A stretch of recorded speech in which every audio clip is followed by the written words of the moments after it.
Hello everyone, a very good morning and welcome to Byju's exam prep. Welcome to another session on international relations. So today we will be starting with module number 4. Under this chapter, we will be studying India's relations with Myanmar. I hope you remember that last week we had started with the eastern neighbors of India and we had covered India's relations with Bangladesh. Now let's take up another important eastern neighbor, that is Myanmar. So today we will learn many important details about Myanmar. Myanmar happens to be one of the most important neighbors for India, and Myanmar is not just any ordinary neighbor. It's a Southeast Asian neighbor because geographically Myanmar is a Southeast Asian country. So Myanmar becomes this connection for India to link and connect with the Southeast Asia region, which is so important for India in its foreign policy.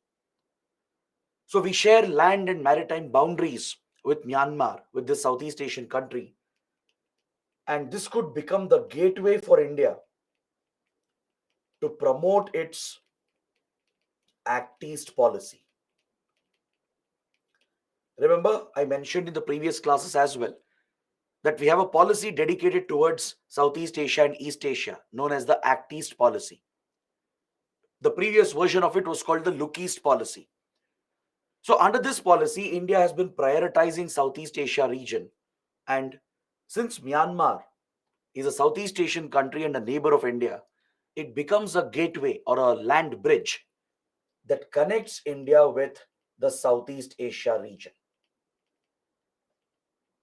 So this is where the importance of Myanmar lies for India.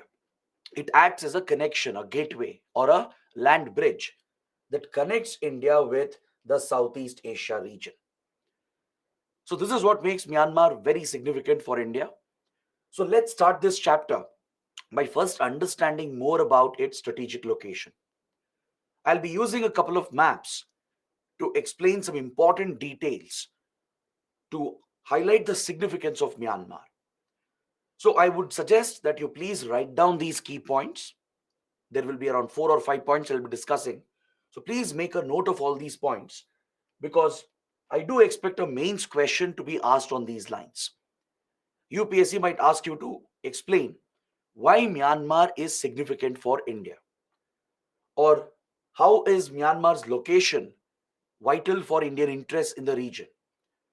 So such a location based question might be asked in mains, and you have to present these arguments, present these 4 to 5 points and explain them in detail to highlight why Myanmar is so important for India. All right, so let's start this discussion by looking at these two maps that I have shared over here. Now the first point that you can add over here is that Myanmar is a Southeast Asian country. This itself is a very important fact for India. As a Southeast Asian neighbor, it acts as a land bridge that connects the northeast region of India. India's northeast is getting connected with Southeast Asia. Is that clear? In the last chapter as well, we studied how India has been trying to develop the northeast region, how we are trying to improve connectivity to the northeast. So Bangladesh provides that opportunity to us to create alternate routes to northeast India and provide better development opportunities to northeast India. Similarly, just like Bangladesh, even Myanmar gives us alternate access to the northeast. Via Myanmar, we can pursue alternate routes. We can pursue alternate routes to connect with northeast India. This reduces our dependency on Siliguri corridor. It improves connections with northeast India, and further, we can connect the northeast markets with the Southeast Asian markets. So kindly make a note of this point. The first important point is that Myanmar is a Southeast Asian neighbor. It gives us a direct connection to the whole of Southeast Asia. And by linking Northeast India with Myanmar, we can create alternate routes, improve connectivity, provide better development, and link the markets of Northeast India with Southeast Asian markets. From Northeast India, the goods that are produced can be exported to Southeast Asian markets. From Southeast Asia, investments can be attracted to Northeast India. From countries like, let's say, Singapore, Malaysia, from here we can drive investments to the northeast of India to create more job opportunities. And the commodities produced in northeast can be exported to Southeast Asian countries. And this is where Myanmar can play a critical role as part of our Act East policy. Understood? So this is the first point. Next, the second point. We share a very long border with Myanmar. The border is around 1,640 kilometers approximately. That is the approximate length of this border. And there are some important northeastern states that share this boundary. Now, if you look at the map, you can find out which are these Indian states, Northeast Indian states, that share this immediate land boundary with Myanmar. We have Arunachal Pradesh over here, followed by Nagaland. This is Manipur. You can see here in this map, this is Manipur here. And then Mizoram. These are the 4 states in the northeast which share this long border, this important border with Myanmar. So Arunachal Pradesh, Nagaland, Manipur, and Mizoram. Now, why is it such an important point? What if such a long border is present? What are the advantages? What are the disadvantages? Right? This border that you see here, it's a very complicated border. The terrain, the geography is very complex, just like India-Bangladesh border or just like the India-Nepal border. You have hilly mountainous areas. You have some very remote locations here along the border which don't have good connectivity or good infrastructure. And also the region is densely forested. So as a result, the terrain is very complex and there are many natural gaps in the border, which makes it a highly porous border. Understood? So this long boundary that India shares with Myanmar is actually a complicated boundary. The terrain, the geography itself is complex that creates these natural gaps, which makes it difficult to secure the border. So as a result, it's a highly porous border and there are many threats that are present for India. So from a national security point of view, with regard to our border security and even internal security, there are many challenges, many direct threats that emanate from here. For example, organized crime is very, very rampant along this border. All types of organized crime is seen to be prevalent in this region. And the reason why organized crime thrives along the Myanmar border is because this region here, it's part of the Golden Triangle. This is the Golden Triangle region. The Golden Triangle refers to the junction of 3 countries in Southeast Asia. That is Myanmar, Thailand, and Laos. The junction of these 3 countries is referred to as the Golden Triangle. So where Myanmar meets with Laos and Thailand, this is referred to as the Golden Triangle. Because this is a reference to the criminal activities that flourish in this region. All sorts of criminal activities can be found here, including drug trafficking, arms trafficking, human trafficking, wildlife trafficking. So all these criminal activities flourish in this region, and of late it has even become a hub of cyber criminal groups. There are several cyber criminal organizations operating out of Myanmar, the two in the forested areas of Myanmar and Thailand. Is that clear? Plus, there are many criminal cartels involved in drug production. They produce a lot of drugs in this region. These drugs are later smuggled and trafficked across the world, and a lot of these drugs enter India as well via the Myanmar border. So there is an easy availability of weapons. There is wildlife and human trafficking as well. Humans are smuggled across the border, and they're often pushed into prostitution, forced labor, and this represents a major threat. Even hunting and poaching in the forests of Northeast India is very rampant because wildlife products find a big market in this region, in the Golden Triangle, where wildlife commodities are also trafficked and smuggled. Now, these illegal activities, these organized illegal activities, they are directly connected with money laundering, and they share direct connections with terrorism and insurgency. So, this is the real threat faced by India. The presence of such criminal activities destabilizes the border area. These criminal organizations, they operate across the border in India as well. And there are several outfits in Northeast India, especially insurgent outfits, which move across the border and get involved in these criminal activities.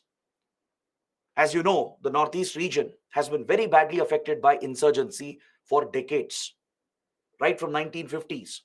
Across the Northeast region, we have seen multiple insurgencies, right? Many of these insurgent groups, they find a support base across the border in Myanmar. Is that clear? They get in touch with these criminal organizations and they source drugs, weapons, and all the support that they need. And they even launder money through these channels. So this creates a support network for these insurgent and terrorist organizations that are targeting India. And not just that, Myanmar has become a safe haven for Northeast insurgents. Various Northeast insurgent outfits, they have found a base in Myanmar. They have found it quite easy to move across the border because it's a porous border. They can infiltrate across and they operate safely over here, and they even get some support, not from Myanmar's government, but the local ethnic groups. The local ethnic groups, they share connections with the ethnic groups on the Indian side. There are several ethnic tribal communities in the Northeast region which are closely connected with ethnic tribal groups of Myanmar. Even they have their own insurgent movements going on in Myanmar and they support each other. So, Northeast insurgents, such as, let's say, Mizo insurgents or the Kuki insurgents in Manipur, even NSCN, the Naga insurgents, Ulfa, and few other outfits, they have easily found a support base across the border. So, whenever they have come under pressure from Indian security forces, these insurgents, they infiltrate, cross the border across, and they find a safe haven where they can hide and operate freely from this region. Is that clear? It becomes a terror sanctuary. The connection between ethnic tribes, even though it forms a cultural bond, a historical cultural bond, there is a risk factor for India because many of the tribes, they do have a connection on the other side. Take, for example, Nagas, the Naga ethnic group. It's a very large ethnic clan, and there are many sub-Naga groups within it. So Nagas are not just limited to Nagaland of India. Nagas can be found in Assam as well, in Arunachal Pradesh as well, in Manipur as well. And Nagas are found across the border in Myanmar as well. So Naga insurgent outfits like NSCN,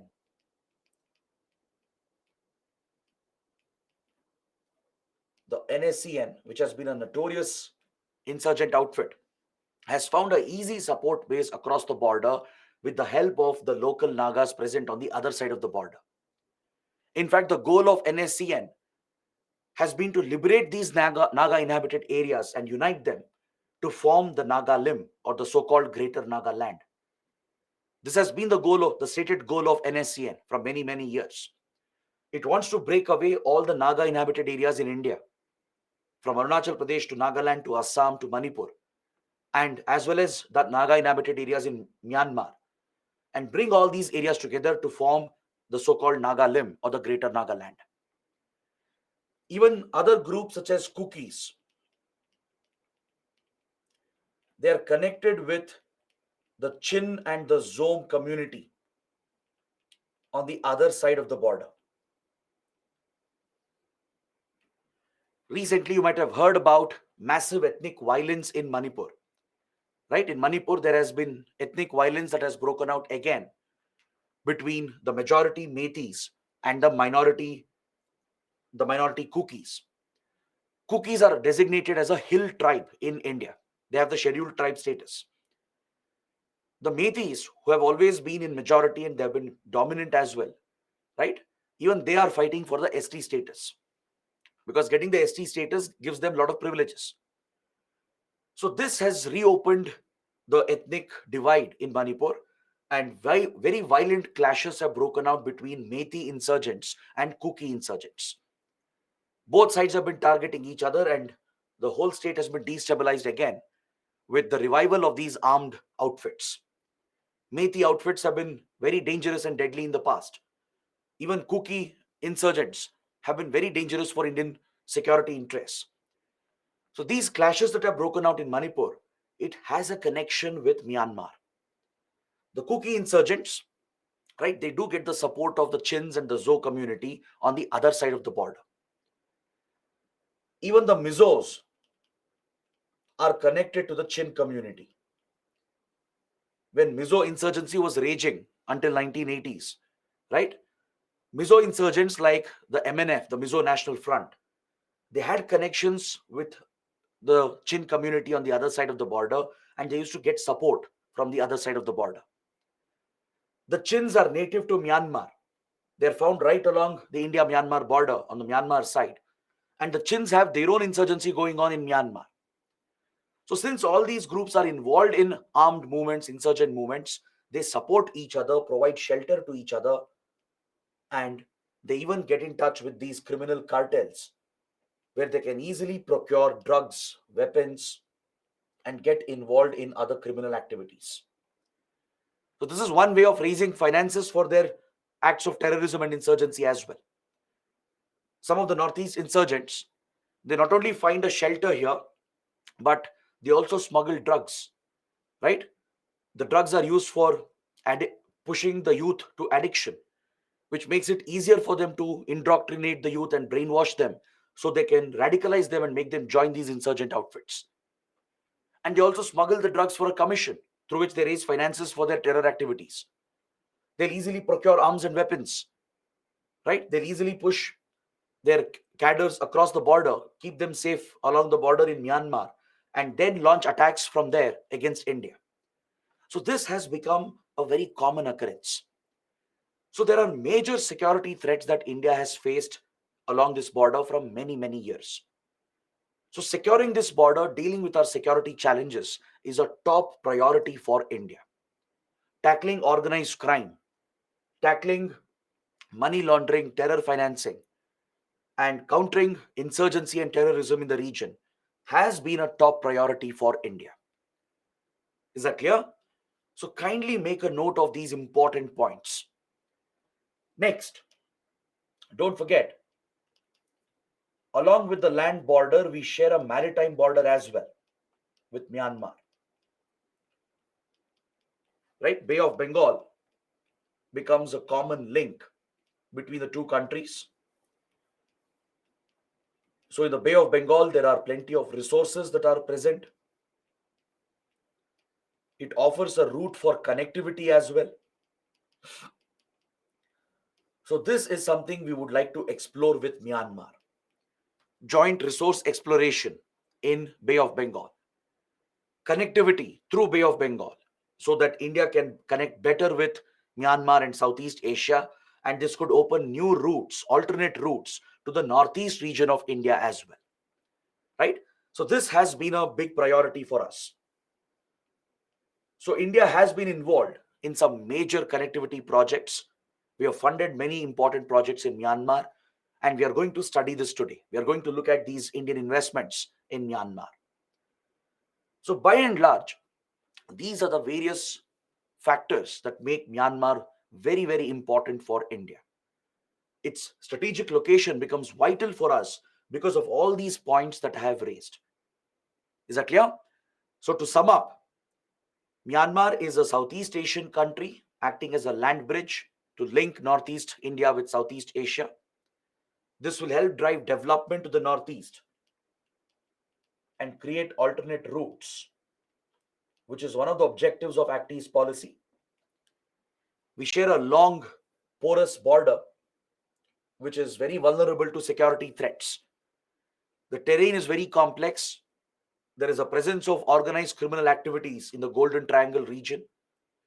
There is a presence of money laundering networks. And along the border, there is a safe haven, a terror sanctuary that exists for several Northeast insurgent outfits. So the security threat is quite serious.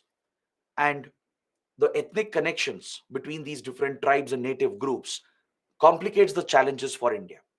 Even though it's a common cultural link, it does pose a bigger challenge for India in dealing with the security threats. And then finally, the maritime boundary that we share in Bay of Bengal creates an area for cooperation where we can explore resources together, take up joint projects, focus on connectivity initiatives to improve regional connectivity. Right? So these are the priorities that we have, and that is why Myanmar is very, very significant for India. Is that clear? So I hope you guys have understood these basic points, because everything that we are going to discuss after this is based on this. Right? For the next 2 hours, whatever we are going to study, everything is related to these points that I have raised at the very beginning. So if this is clear, I would like to proceed with the next part. I want you guys to take a look at this slide, which highlights the interests and priorities of India. Essentially, whatever we discussed just now, I put them down in specific points so that it will help you in your notes making. So Myanmar's importance for India lies in our defense and border security, mainly to counter insurgency and organized crime. This has been a top priority for us all the while. And next, with regard to development of Northeast India, where it is a land bridge to connect with Southeast Asia and provides opportunities for greater connectivity. Understood? Now, there is another important angle to these security challenges that we are facing in Myanmar. There are hostile countries which have used Myanmar as a base to extend support to Northeast insurgents. Now, remember in the last class, that is when we were studying Bangladesh, I had explained how Northeast insurgents found a safe haven in Bangladesh as well. Correct?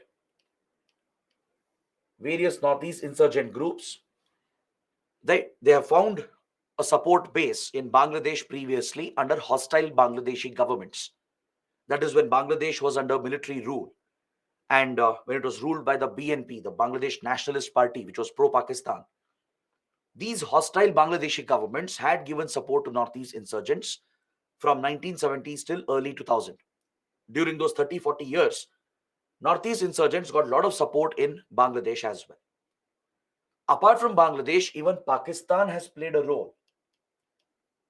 Pakistan's ISI, which is Pakistan's intelligence agency, had used Bangladesh as a launch pad to support these Northeast insurgents, supply them with funds and weapons to wage this war against India. So there is an involvement of other hostile countries in creating these security problems. Via Bangladesh, Pakistan also was playing a role in giving some kind of support to Northeast insurgents. We deal with something similar in Myanmar.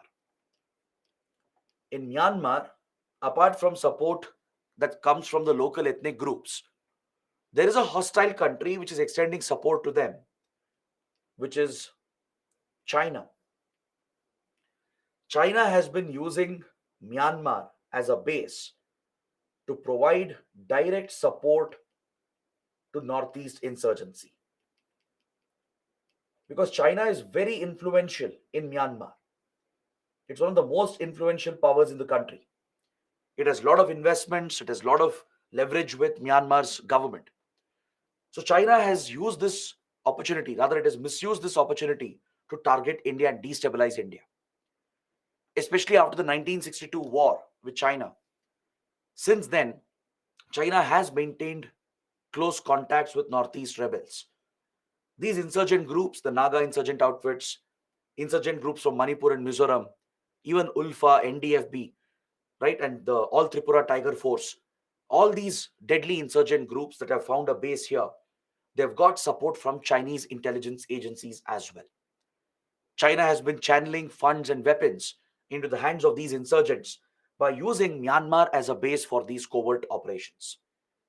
So this has been China's covert proxy war against India to destabilize the northeast region of India.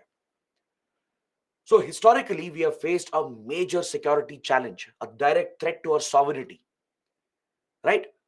The presence of these terrorist safe havens in Bangladesh and Myanmar, where there is an involvement of Pakistan and China, has been one of our biggest security nightmares. So this is the reason why our neighbors like Myanmar become very important. At any cost, we have to maintain good relations with these countries, and we need to promote friendly relations with such governments. See, Myanmar government itself has usually not given such direct support to insurgency against India, right? So what India has done is that it has cultivated a very unique policy towards Myanmar. Since Myanmar itself is not directly involved in backing them, right? India realized that we should get the support of the Myanmar government on our side to tackle the security threats. Or else, the northeast region would have become even more unstable. So, on these national security grounds, on the grounds of the sovereignty of India in the northeast, India had to focus on Myanmar and cultivate very friendly and good relations with Myanmar, irrespective of who was in power. Because, see, Myanmar has gone through a lot of political turmoil in the past and even today. Myanmar has witnessed, it is still witnessing a lot of political turmoil. Myanmar had a democratic government at one point. It had a limited democratic government at one point. But later, it was taken over by the military. Myanmar's army has been quite notorious for its political interference. For many decades, it's the military which is in control in Myanmar. So Myanmar's army toppled the government many years ago and established its military rule, which is referred to as the rule of the junta. In international relations, when military rule is established, it's often referred to as the junta rule or the rule of the junta. All right? Wherever military dictatorships come up through military coups, where elected governments, democratic governments are thrown out and the military captures power for itself, right? In such cases, it's referred to as the junta rule or the rule of the junta.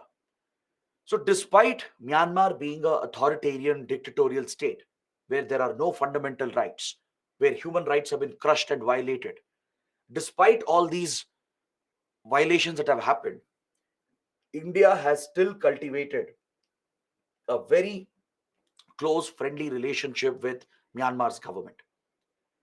We haven't really bothered who is in power in Myanmar, be it a democratic government, be it the military rule. We have cultivated very good relations with either of them because India has major national interests to protect. Now, let's say India gets idealistic on the lines of human rights, democratic rights. If we try to criticize Myanmar's military for all the violations it commits, then we are going to alienate the military, which is going to get closer to China. And even Myanmar's military might start backing the Northeast insurgents. That would be an absolute nightmare for India, right? So, this is where India has adopted a very realistic policy towards Myanmar. Remember, in the first class, we studied about two schools of thought in international relations: the idealist school of thought and the realist school of thought. The idealist school of thought believes you should focus more on ideals, principles, values, and ethics, right? So that approach is good sometimes. It upholds your core beliefs, your core principles. But sometimes in geopolitics, you can't be idealistic. Sometimes you have to keep aside your idealism. You have to ignore your ethics, values, principles, and focus on realism. Focus on realistic foreign policy goals by following a pragmatic foreign policy. That is exactly what India has done in Myanmar. We have looked away from the internal problems of Myanmar. Right? Internally, there are many problems in Myanmar, not just the political problem. There are many insurgencies going on. Myanmar's army has almost committed a genocide against a minority group. It has triggered a massive refugee crisis. So, in the last 60, 70 years, Myanmar has committed some brutal violations. It has been sidelined by the entire world. It's under sanctions from many countries. But India has ignored all of this. We have kept all of this aside and we have built very close strategic ties with Myanmar. We have built very close strategic relations with Myanmar. And this is the realist policy of India. Such a policy can be referred to as realpolitik. Realpolitik is a term in geopolitics which was popularized by Henry Kissinger, the then National Security Advisor of the United States. Later, he became the Secretary of State as well. Realpolitik refers to the pursuit of realist interest, the pursuit of pragmatic interests, right, where you prioritize your national interests over ideals, principles, and values. I know it sounds cold-hearted sometimes. If you're ignoring ethics principles, if you're ignoring human right abuses, right, and if you're giving them funds and weapons as well, right, it does sound wrong, morally wrong, ethically wrong. But sometimes there's nothing you can do about it, right? Internally, India can't interfere. We can't really make changes inside of Myanmar.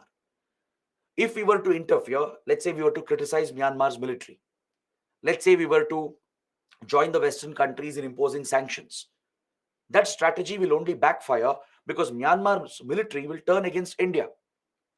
Myanmar's military is already very close to China. So they'll collude with China to give even more support to the insurgent outfits. That will destabilize our northeast region, affect our security interests. So instead of that, wouldn't it be better to not interfere inside Myanmar, allow them to do what they want, right? And instead build practical relations with whoever is in power and build a strategic relationship so that at least your security interests can be protected. And that is exactly what India has done because India didn't have another choice, right? You see that happening in the case of Russia-Ukraine conflict as well. We know for a fact that Russia has done wrong things. It was Russia which violated international law by invading Ukraine, right? But we have such major interests with Russia and a historical partnership and friendship where Russia has always backed India. So keeping those interests in mind, we have ignored the violations in Ukraine and still backed Russia every single time. We have not followed Western sanctions against Russia. We have never voted against Russia even once in the last 1.5 years. Many resolutions have been brought up at the UN criticizing Russia, but India has not voted. We have abstained from all those votes. So that is again a realistic policy of India in order to maintain the strategic relations with Russia. And we have balanced that with very pragmatic ties with Western countries as well, right? You see something similar with Myanmar. With Myanmar as well, India has been very realistic from 1950s, 1960s itself. It's not a new policy. It's not that This happened in the last few years. This has been our consistent approach since the 1960s.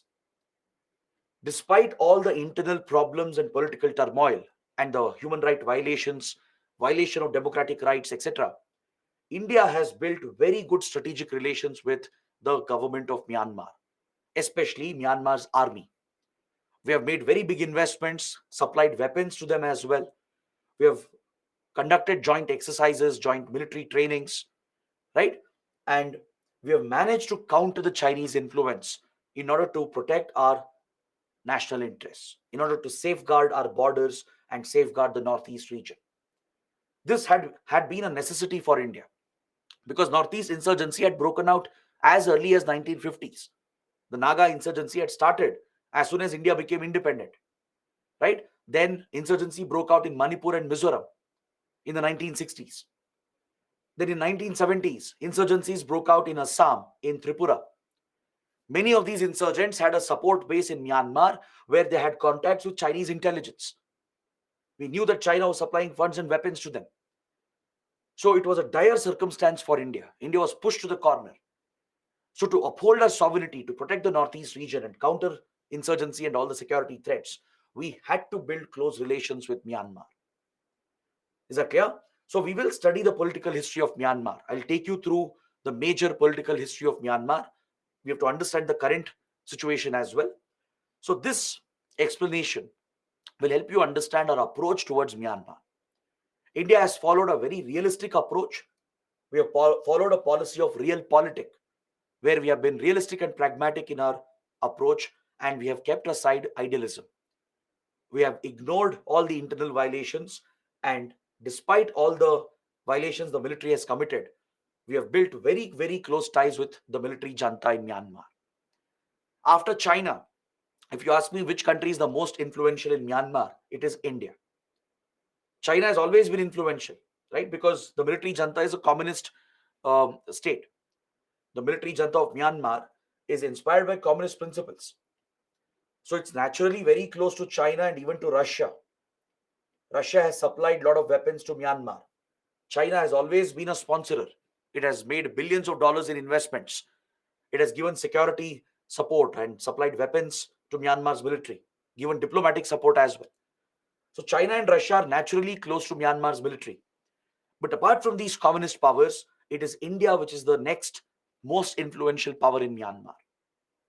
We've been able to do this by cultivating a very practical, a realistic approach where we have helped Myanmar where needed and in return taken the help of Myanmar where it is crucial for us. Now, Myanmar, if it needs funds, will provide funds. If it needs weapons, we'll supply weapons. Is that clear? If it needs diplomatic support, we'll do that indirectly at least. That is, we'll not follow Western sanctions, right? We'll not vote against them directly. So such indirect support can be provided by India. In return, we expect Myanmar to help us protect our borders and security. We expect Myanmar's military to help us in tackling organized crime, in checking infiltration, in countering the insurgent groups, the terrorist groups. This is the transactional equation that we have established, right? So this is the realistic approach, the realpolitik approach of India to safeguard and protect our interests in the region. Understood? Now let's see what other interests we do have in Myanmar, and then I'll take you through the brief political history of Myanmar. Understanding the background also becomes important sometimes because right now Myanmar is going through another phase of crisis. So UPSC might ask you a question on the internal problems of Myanmar and how it affects India. In the last 3 years itself, Myanmar is again back into the mode of a political crisis, right? It's facing a very serious crisis inside the country. And this has a bearing on India. It has an impact on India. So UPSC might ask a question on the internal situation of Myanmar, and without the background, you can never write a good answer to it. So let's study the brief political history of Myanmar and how it impacts India. But before that, let us see what other interests and priorities we have with this country. So apart from the long land and maritime boundaries, we have established that Myanmar is strategically vital for India, both for internal and external reasons. Correct? Primarily for security and strategic reasons. For security and strategic reasons, Myanmar has been vital. Our primary objective has been to ensure political stability in Myanmar. Because as I told you, the country has seen long periods of military rule. It has been affected by ethnic violence, insurgencies, large scale communal riots, right? So, as a result, Myanmar has gone through a lot of political and social turmoil. And any turmoil in our neighborhood is not good for India. These events can spill over, they can have a spillover effect, and it might destabilize our border areas. Is that clear? So, our top priority in Myanmar has been to ensure political and social stability in the country. So, whatever possible from India's end, we will do that to stabilize Myanmar politically and socially. So, this is another major goal of India, one of the top priorities of India. Other than that, we do seek friendly relations so that we can work together and exploit the common geography, the common history, the common culture that we share with each other. There is, in fact, a civilizational relationship, a historical relationship dating back to ancient medieval times that we share with Myanmar. Is that clear? There have been various kingdoms and empires that have formed a historical connection between India and today's Myanmar, be it Hinduism and even Buddhism. Both the religions have been a common connect. You do find strong connections between India and Myanmar, which are cultural, religious connections. See, Myanmar today is a Buddhist country, it's a majority Buddhist nation. Please remember this point. Myanmar is a majority Buddhist state. And apart from Buddhism being a strong cultural link, right, you find traces of Hindu connection as well, traces of Hindu linkages as a result of various kingdoms and empires since ancient medieval times. You even have a strong Tamil community, a very strong Tamil community, which has formed a direct bond between Myanmar and India. Now, some of you might be surprised. How come Tamilians are found here, so far away from southern India? Right? And that's an interesting part of history. Since many decades and a couple of centuries, Tamil traders, Tamil businessmen, right? They largely moved out from southern India, usually through the Bay of Bengal route, and they established trading linkages with Southeast Asia from Singapore to Malaysia to Thailand to all the way till Myanmar. Even during the British rule, the Tamil traders were encouraged, they would settle down in Myanmar as well, right, along the today's border of India, Myanmar. And many of them have remained over there for generations together. And this is not just a modern link in the colonial period. Even historically, there have been Tamil empires and kingdoms which were trading with these parts of the world. For example, the Cholas, the Pallavas, right? These were maritime powers. They had major naval forces through which they dominated Southeast Asia historically, from Indonesia to Cambodia, right? This whole part of Southeast Asia have been dominated by these Indian empires and kingdoms. We had a trading relationship with the Song dynasty in China.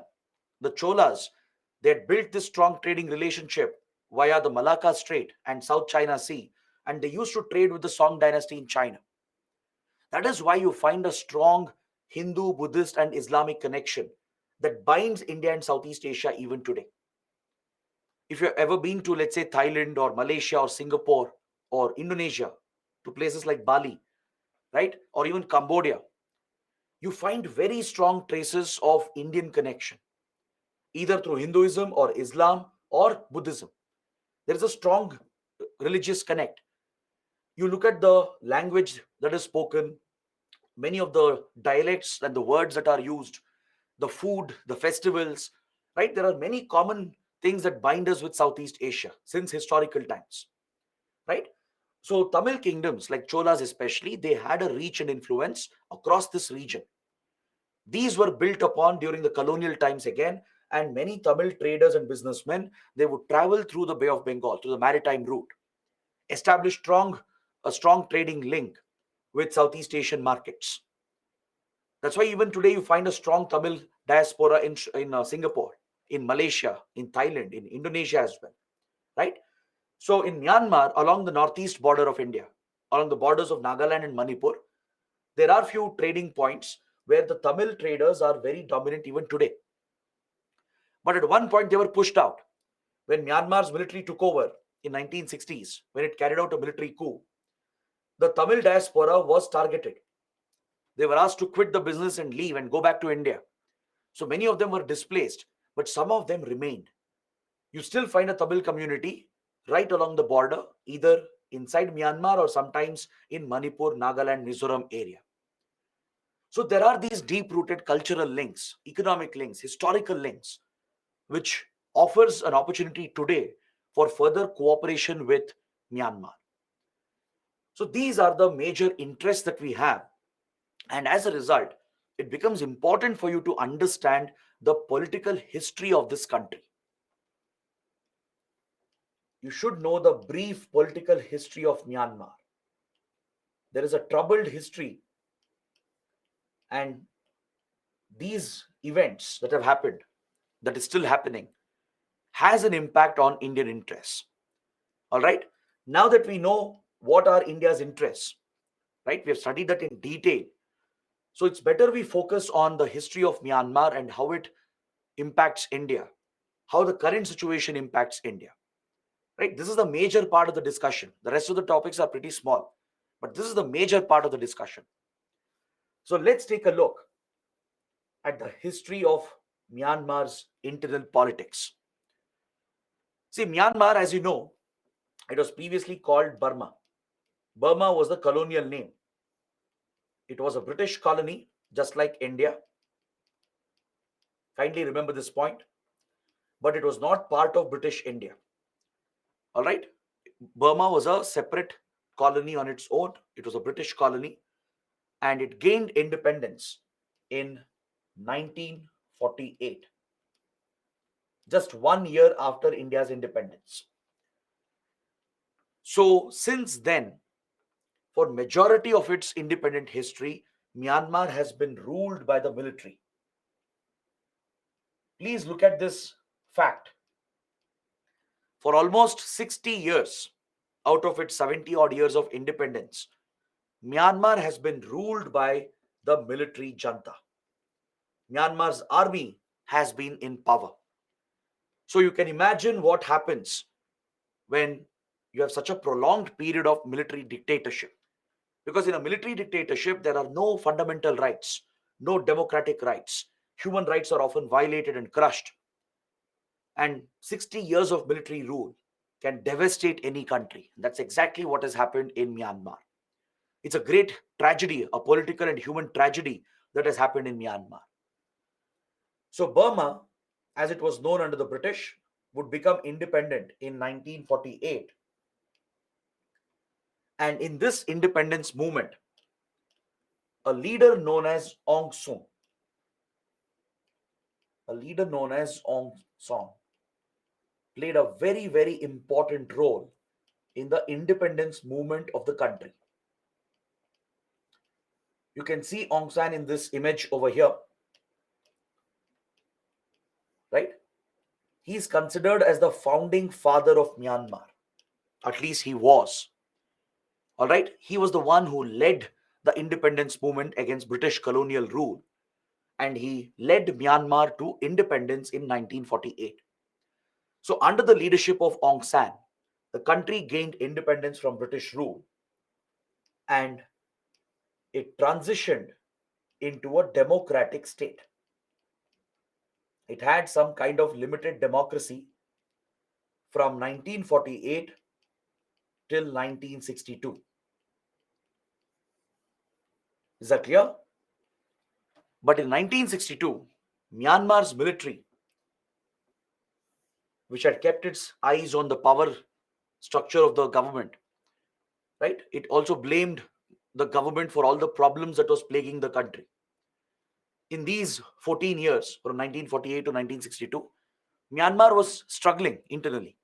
Its economy was not growing. There were a lot of social and ethnic challenges. There are many different ethnic groups, just like the northeast of India. It's a multi-diverse ethnic society. So many ethnic tribes had rebelled against the Myanmar government. They had taken up insurgency. So a lot of violence and destabilization had happened, and economic growth had been compromised. And apparently, the government also was seen as a very corrupt government. Using these excuses, the military toppled the government and carried out a military coup in the year 1962. Myanmar's army was just waiting for an excuse to take over the political structures. It would blame the government for all the problems of the country, the social problems, the security problems, the economic challenges, right? They were all blamed on the government. It was alleged that the government was a corrupt government, and the military took over by throwing this government out. It was a military coup.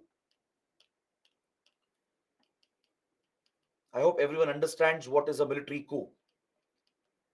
Military coup occurs when the military throws out the legitimate government of a country. When the legitimate recognized government of the country, which is usually elected government, if such a government is thrown out, right, the recognized government, if all countries, including UN, if they have recognized a government of a particular country, right, it might be democratic or it may not be democratic. If the legitimate government is thrown out by the military and the military takes over and captures power, that is called a military coup. All right. And the rule of the military is referred to as the Janta rule, the rule of the Janta.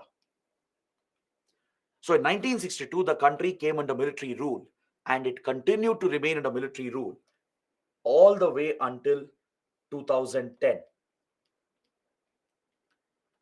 From 1962 to 2010, Myanmar was ruled by the military, entirely by the military. During this period of 50 years, almost 50 years, large-scale human rights violations happened in the country. Many minority groups were targeted. Democratic protesters were targeted. So there has been large-scale violations throughout this period by the military. But still, India would look away from these violations as Myanmar was crucial for India. Right? We would never criticize the military for all the internal violations it was carrying out. We knew what the military was doing. We knew it was wrong. But we also realized there's nothing we can do about it. If India tries to criticize Myanmar's military, and if we were to join other countries in targeting Myanmar, then the military would turn against India and align with China. That would be a nightmare for us, because that would completely destabilize the Northeast region, as insurgency and terrorism was raging in the 60s, 70s, and 80s. So in order to counter this threat, India adopted the realistic policy, followed a realpolitik approach, and built very close ties with Myanmar's military. Right? We ignored all the violations that were happening, never criticized Myanmar's military for all the problems, and instead, we built very strategic and close relations with the military rule. We gave them funds, weapons. We built the strategic partnership so that the army could help us in countering the security threats. In 1980s, there was one attempt by pro-democracy protesters. In 1988, a massive pro-democracy movement broke out in the country, which was led by Aung San Suu Kyi, the daughter of Aung San. Is that clear? The daughter of Aung San Suu Kyi, she's a very popular political leader, right? She gave leadership to this pro-democracy movement that broke out in the country in the 1980s, in 1988. But this movement, as you can expect, was crushed with brutal force by the military. The military wouldn't hesitate to kill civilian protesters, pro-democracy protesters. Unarmed civilians were killed and slaughtered by the military in large numbers, and this pro-democracy movement was crushed within few months. But again, India didn't say anything.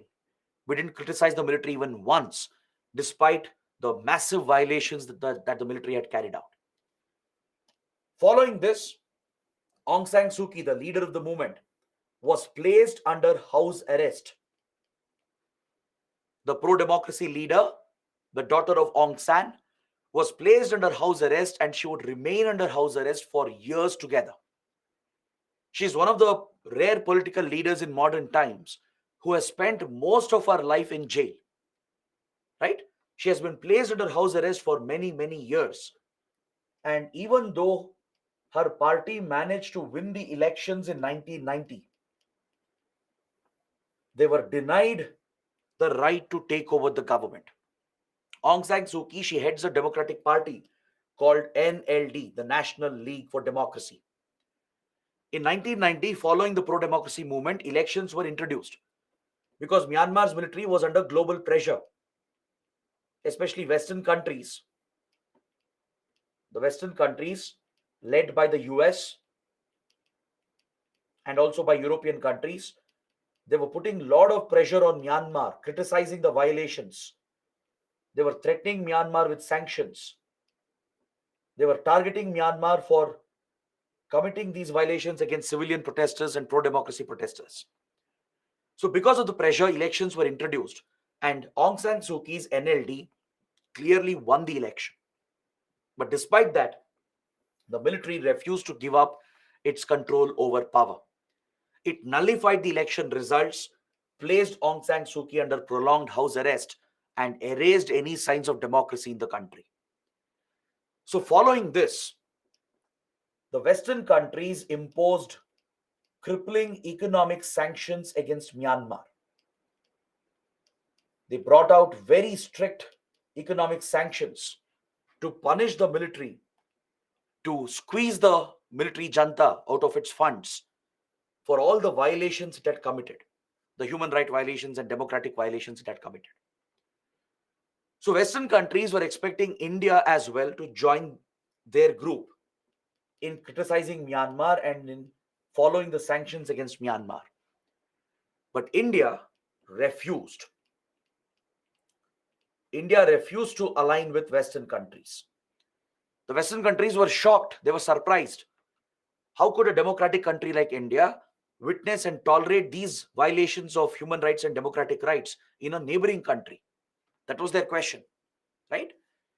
India was simply following a realistic policy, which is the approach of any country. See, Western countries, they preach about democracy, they preach about human rights. But trust me, their genuine interest does not lie in democracy and human rights. For these countries, human rights and democracy is a selective approach. They have no issues when they work with authoritarian, dictatorial governments like Saudi Arabia. They were very good friends with Gaddafi, right, who was the dictator of Libya. At one point, they used to work with dictators across Africa and West Asia. Even today, US and European countries, they have no issues at all in working with dictatorial authoritarian governments if it serves their interests. But only where they have a geopolitical interest, where they want to counter rivals like China or Russia, etc., only there they will bring up the issue of democracy, human rights, and other issues. So India, which follows an independent foreign policy, right? We have studied our policy is rooted in the principle of strategic autonomy. We look after our own interests. We don't look after American interests or European interests. Indian interests dictated that we needed Myanmar's military to tackle Northeast insurgency. We needed the help of Myanmar to counter the Chinese influence and China's role in destabilizing Northeast India. That was our top priority, right? So we ignored the Western pressure. We ignored US and European countries and whatever they were saying. They were criticizing India, putting pressure on India. But we stood up against Western pressure and ignored all of this and continued our friendly approach with Myanmar. India bypassed these economic sanctions. We have never followed sanctions against Myanmar. Is that clear? Willingly, we have not followed the sanctions against Myanmar. We ignored all the sanctions and continued the close relations. So this situation continued for many more years. Throughout 1990s and early 2000, Aung San Suu Kyi would remain under house arrest. That is why she was awarded the Nobel Peace Prize. She was recognized by the Nobel Committee for her efforts to bring democracy in Myanmar, and she was awarded the Nobel Peace Prize. Right? Myanmar's military continued its hold over power. It continued some of the violations as well. But India ignored the Western pressure. We bypassed the Western economic sanctions and became one of the biggest investors in the country after China. After China, India remains one of the biggest investors. We took up many projects. We built closer economic ties. We supplied weapons, as I told you, and we would even conduct joint exercises and joint operations with the military. So that is the unique approach and the special relationship that India has cultivated. But then in 2007, some of the radical Buddhists, they triggered a revolution leading to unrest in the country again. In Myanmar, the radical Buddhists are extremely influential. Because of their internal political issues with the military, right? There was a revolution that broke out, a violent protest movement that was led by the radical Buddhists that led to the weakening of the political structure in Myanmar. So, following these internal challenges, Myanmar tried to open up. It tried to open up. It also wanted to please the Western countries to lift the sanctions because the sanctions were crippling the country. Externally, the Western pressure was acting on Myanmar. See, Myanmar is blessed with resources. All right, most of its resources are untouched, except for few countries like China. None of the others have exploited Myanmar's resources. So Myanmar's military wanted to exploit the resources, but it was not possible due to the crippling economic sanctions of Western countries. Its economy had been squeezed, and China's support alone was not enough. So Myanmar's military wanted to please the Western countries so they would lift the sanctions, thus opening up Myanmar's economy to the world. At the same time, they wanted to counter and deal with the internal problems. So in 2010, they showed some interest to cause changes, political changes and constitutional changes. They tried to show that the military was ready for political constitutional changes, and they released Aung San Suu Kyi from house arrest. This was a very big development. After nearly 2 decades of house arrest and crushing of pro-democracy movement, for the first time, Myanmar's military was opening up, right? To please the Western countries to lift the sanctions and also to stabilize its control over power, right? It opened up for some political constitutional changes, and Aung San Suu Kyi was released from house arrest. Following this,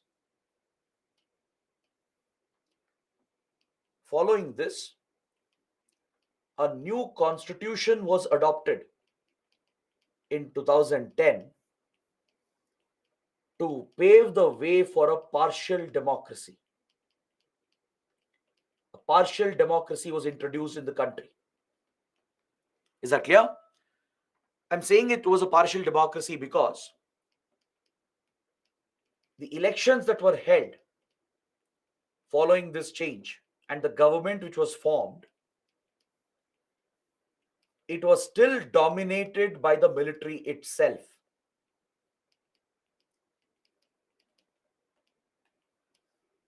The constitutional changes were such that in the new parliament, majority of the seats were reserved for military members. Is that clear? Even though Myanmar said it was transitioning to a constitutional democracy, the reality was that it was a nominal civilian government. Only for the sake of it, it was a civilian government. Very few seats in the parliament were allowed for elections, were opened for elections, where civilians could contest, right? But majority of the seats were reserved for the military itself. Military officials would be nominated. The parliament was dominated by the military. The government was still dominated by the military. So only partial elections and democracy was introduced. So obviously, Western countries did not recognize the change.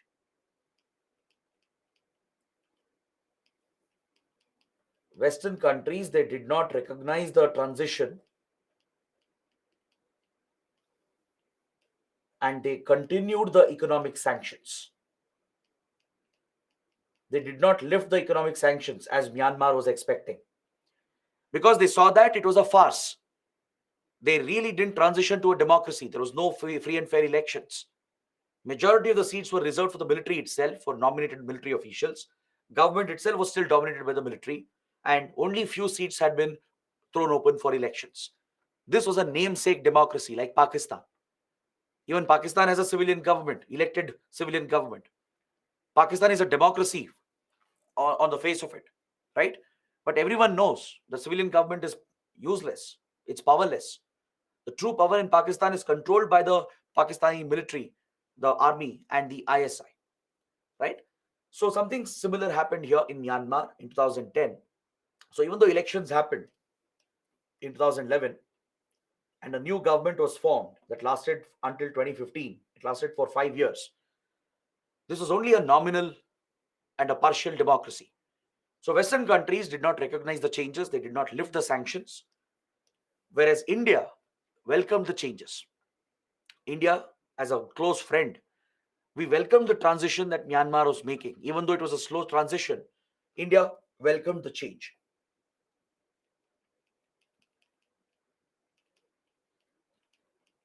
India appreciated Myanmar's military. We supported the transition and welcomed the partial transition as well. But finally, the economic pressure started acting. The military had to make changes, or else Western countries would not budge. So in 2015, Myanmar transitioned into a full democracy. For the first time in 60 years, Myanmar was returning back to a democracy, and the military stepped aside. The military stepped aside, at least officially, it stepped aside. A new constitution was brought out, constitutional changes were carried out, and fresh elections were announced in the country. Free and fair elections were held in 2015, and the political parties were given an opportunity to contest the elections freely. So by now, Aung San Suu Kyi was out of house arrest. In 2010 itself, she had been released, right? So her party, the NLD, the National League for Democracy, clearly won the elections and formed a democratic government for the next 5 years. From 2015 to 2020, Myanmar finally had an elected government in place, a democratic government in place led by the NLD. But however, the reality was that the military would still control, it would still control the power structures from behind the scenes. Even though elections were allowed to happen on the front and democracy was installed on the face of it, in reality, from behind, the military was still in control, right? But still, it was a big transition for Myanmar. After 60 years, elections were held, a elected government was in place. So as a result, these changes were finally recognized by the West. Western countries recognized the changes and they lifted the sanctions against Myanmar. These sanctions which had been imposed, they were finally lifted and removed. And Western countries started re-establishing ties with Myanmar. So US, European Union, major European powers like UK, Germany, then even other developed countries like Japan, Australia, Canada, right? They all reached out to Myanmar and they started establishing their diplomatic relations because all of them were interested in playing a big role in Myanmar. Their main focus was the resources of Myanmar, which until then was accessible only to China, India, and maybe Russia. These have been the traditional powers in Myanmar. They have had access to resources of Myanmar, but not the Western countries. So all the Western powers, from US to Australia, Japan, Canada, and European powers, they were all rushing to Myanmar to re-establish the relations. They were focusing on accessing Myanmar's resources. And also, Myanmar is a key Indo-Pacific power. It's located in the Indo-Pacific. It opens to the Bay of Bengal, right? Which is a key component of the Indo-Pacific. So the Western approach was driven by their motive to counter China in the Indo-Pacific. Right? Western countries were eager to counter Chinese influence, which was rising, which was threatening Western interests across the Indo-Pacific. Right? So these interests, these economic and geopolitical interests, is what led the Western countries to finally recognize the transition, the democratic transition that happened in 2015. Elected government was finally in place, even though military was still pulling the strings. But since the transition had happened, at least the elected government was put in place. Western countries finally lifted the economic sanctions and re-established the relations with Myanmar. Now, this in a way was good news for India, because transition to democracy is always welcome for India, right? That is one common policy that we always have in our foreign policy. We always encourage countries to transition to democracy if they are authoritarian and dictatorial, right? We were forced to deal with Myanmar with the military because out of circumstances, due to national security concerns and China's hostile role, we were forced to deal with the military rule despite all the violations. So this was always a moral dilemma for India, and we constantly had to justify this to Western countries. India was getting caught in between. Western countries would criticize India. European countries and US, for many years, they have blamed India, criticized India for supporting Myanmar, despite being a democracy ourselves. Finally, when the changes happened, when sanctions were lifted and Western countries themselves established the ties, this pressure on India was lifted. So India was extremely happy. We more than happily welcomed these changes, because this would make it easier for India, to pave the path for India to more proactively engage with Myanmar. Because in the past, we had pursued many projects. We had pursued many critical projects, strategic connectivity projects, but they were all delayed. Especially the funding would be delayed due to the impact of the sanctions. The Western sanctions would create challenges for Indian investors and companies to invest in these key strategic connectivity projects. So now India was free from that pressure. We no longer had to bother about any Western pressure or sanctions, because sanctions were lifted in 2015 as the country transitioned into a democracy, and Western countries themselves came forward to establish ties with Myanmar. So this was a big positive change. All right. But however, Aung San Suu Kyi could not become the leader of the government. She couldn't become the president. Why? Because in the constitution, Myanmar's military deliberately carried out a change before they gave up power. They introduced a clause that the president should be just a Myanmar national and should not be married to a foreign national. This clause was deliberately added to target Aung San Suu Kyi, because she is married to a British national. Her husband is a British citizen. So to target Aung San Suu Kyi and prevent her from becoming the leader, a deliberate provision was added in the constitution through an amendment, right? This was done before the military gave up power, before the elections. So the idea was to keep out Aung San Suu Kyi, because they knew NLD will win. NLD is a very popular party. It was widely expected NLD is going to win the election.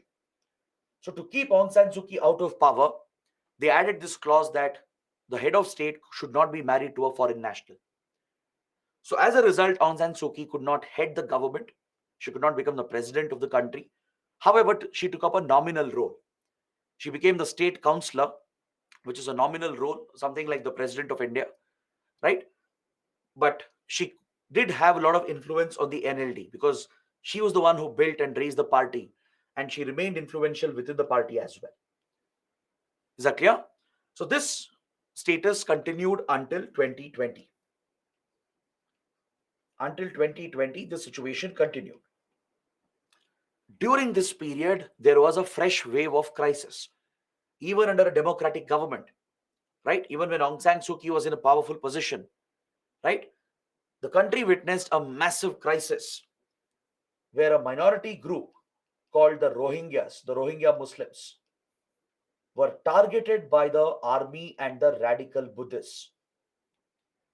The radical Buddhists, who have held communal hatred against the Rohingya Muslims from decades, who have oppressed and discriminated the Rohingya Muslims for many decades, they were targeted with the support of the Myanmar army, unleashing a genocide in the region.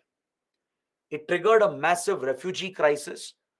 Several Rohingyas were slaughtered. Lakhs of them, they fled the region and sought refuge in neighboring countries. When this crisis was happening, the government, the elected government, didn't do anything.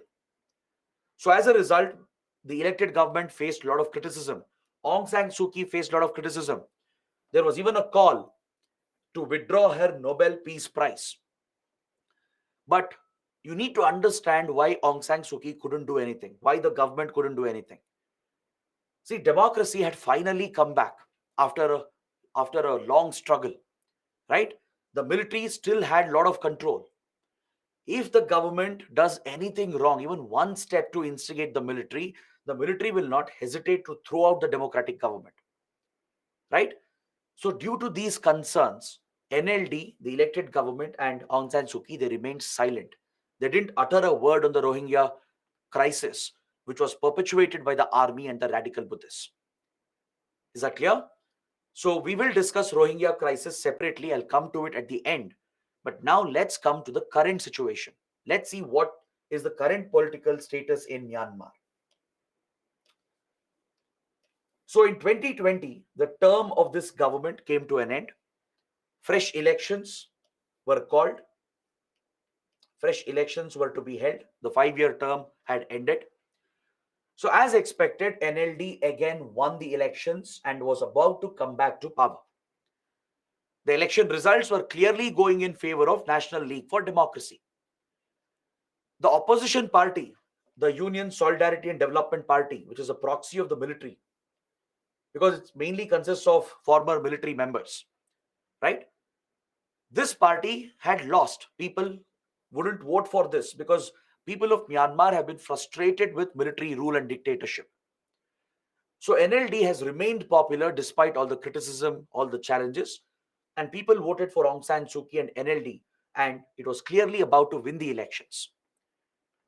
But before the results could be finalized and announced in February 2021, the military resorted to its usual tactics. Now, the military was worried. It was concerned about the growing popularity of Aung San Suu Kyi and NLD. The military realized that if democracy continues for one more term, the military might be wiped out. So this led the military of Myanmar to step in again, to intervene again in the electoral process. They raised unsubstantiated allegations of electoral fraud. Without any evidence, they alleged that elections had been rigged, they had been manipulated to favor Aung San Suu Kyi and her party, the NLD. These were lies, utter lies, because the elections were monitored and certified by many election agencies from around the world, including our own election commission. When elections happen in a democratic country, foreign election agencies are invited to monitor and certify that it's a free and fair election. So many election agencies and commissions, including the Election Commission of India, they certified that on the ground, the elections appear to be free and fair. Right? The NLD had clearly won a mandate. Aung San Suu Kyi had again got the popular support. But the military raised these unnecessary allegations without evidence, saying that elections were rigged. It was manipulated. They said it was a fraud committed by the NLD.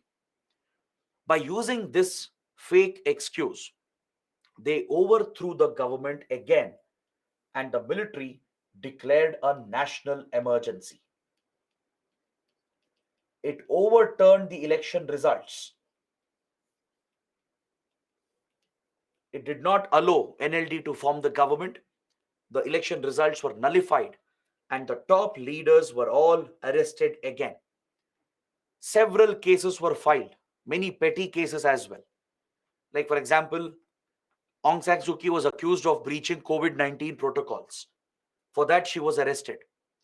She was arrested again for having walkie-talkie handsets, radio sets, right? On such flimsy grounds and charges, she has been arrested. Multiple cases have been filed, including corruption, and many other cases have been filed, leading to her prolonged house arrest again. In the last 3 years, we haven't even seen Aung San Suu Kyi. She has been placed under house arrest, delivered punishments after punishments, and the government was thrown out and military captured power again in 2021. So it's almost been 2.5 years since this happened, and the military rule continues even today. The Janta rule continues to this day. All right. So what happened was that as soon as the national emergency was declared and the military captured power again, it was immediately resisted by the people and the political parties. Several ethnic groups that oppose the military, opposition political parties, pro-democratic parties, and the civilians, they all united to launch massive pro-democracy protests against the military rule. Because the people of Myanmar are frustrated with military dictatorship. The country is lagging behind. They don't have basic development in the country. There is large-scale violence and destabilization, whereas the military leaders remain rich and powerful. So all the opposition leaders and various political and democratic parties, along with ethnic groups and insurgent groups, they all united with the civilians. They led mass protests to fight for democracy, to restore democracy in the country. But as you can expect, the military has crushed the rebellion. It has used massive force and it has already killed hundreds and hundreds of civilian protesters. At least 1,000 to 2,500 civilians have been slaughtered. That's the minimum number, right? These many innocent civilians have been killed in the last 2.5 years. It has carried out a mass crackdown. It has opened fire against civilian protesters without any hesitation. It has even used heavy weaponry like airstrikes, battle tanks, and artillery guns to target the pro-democracy movement.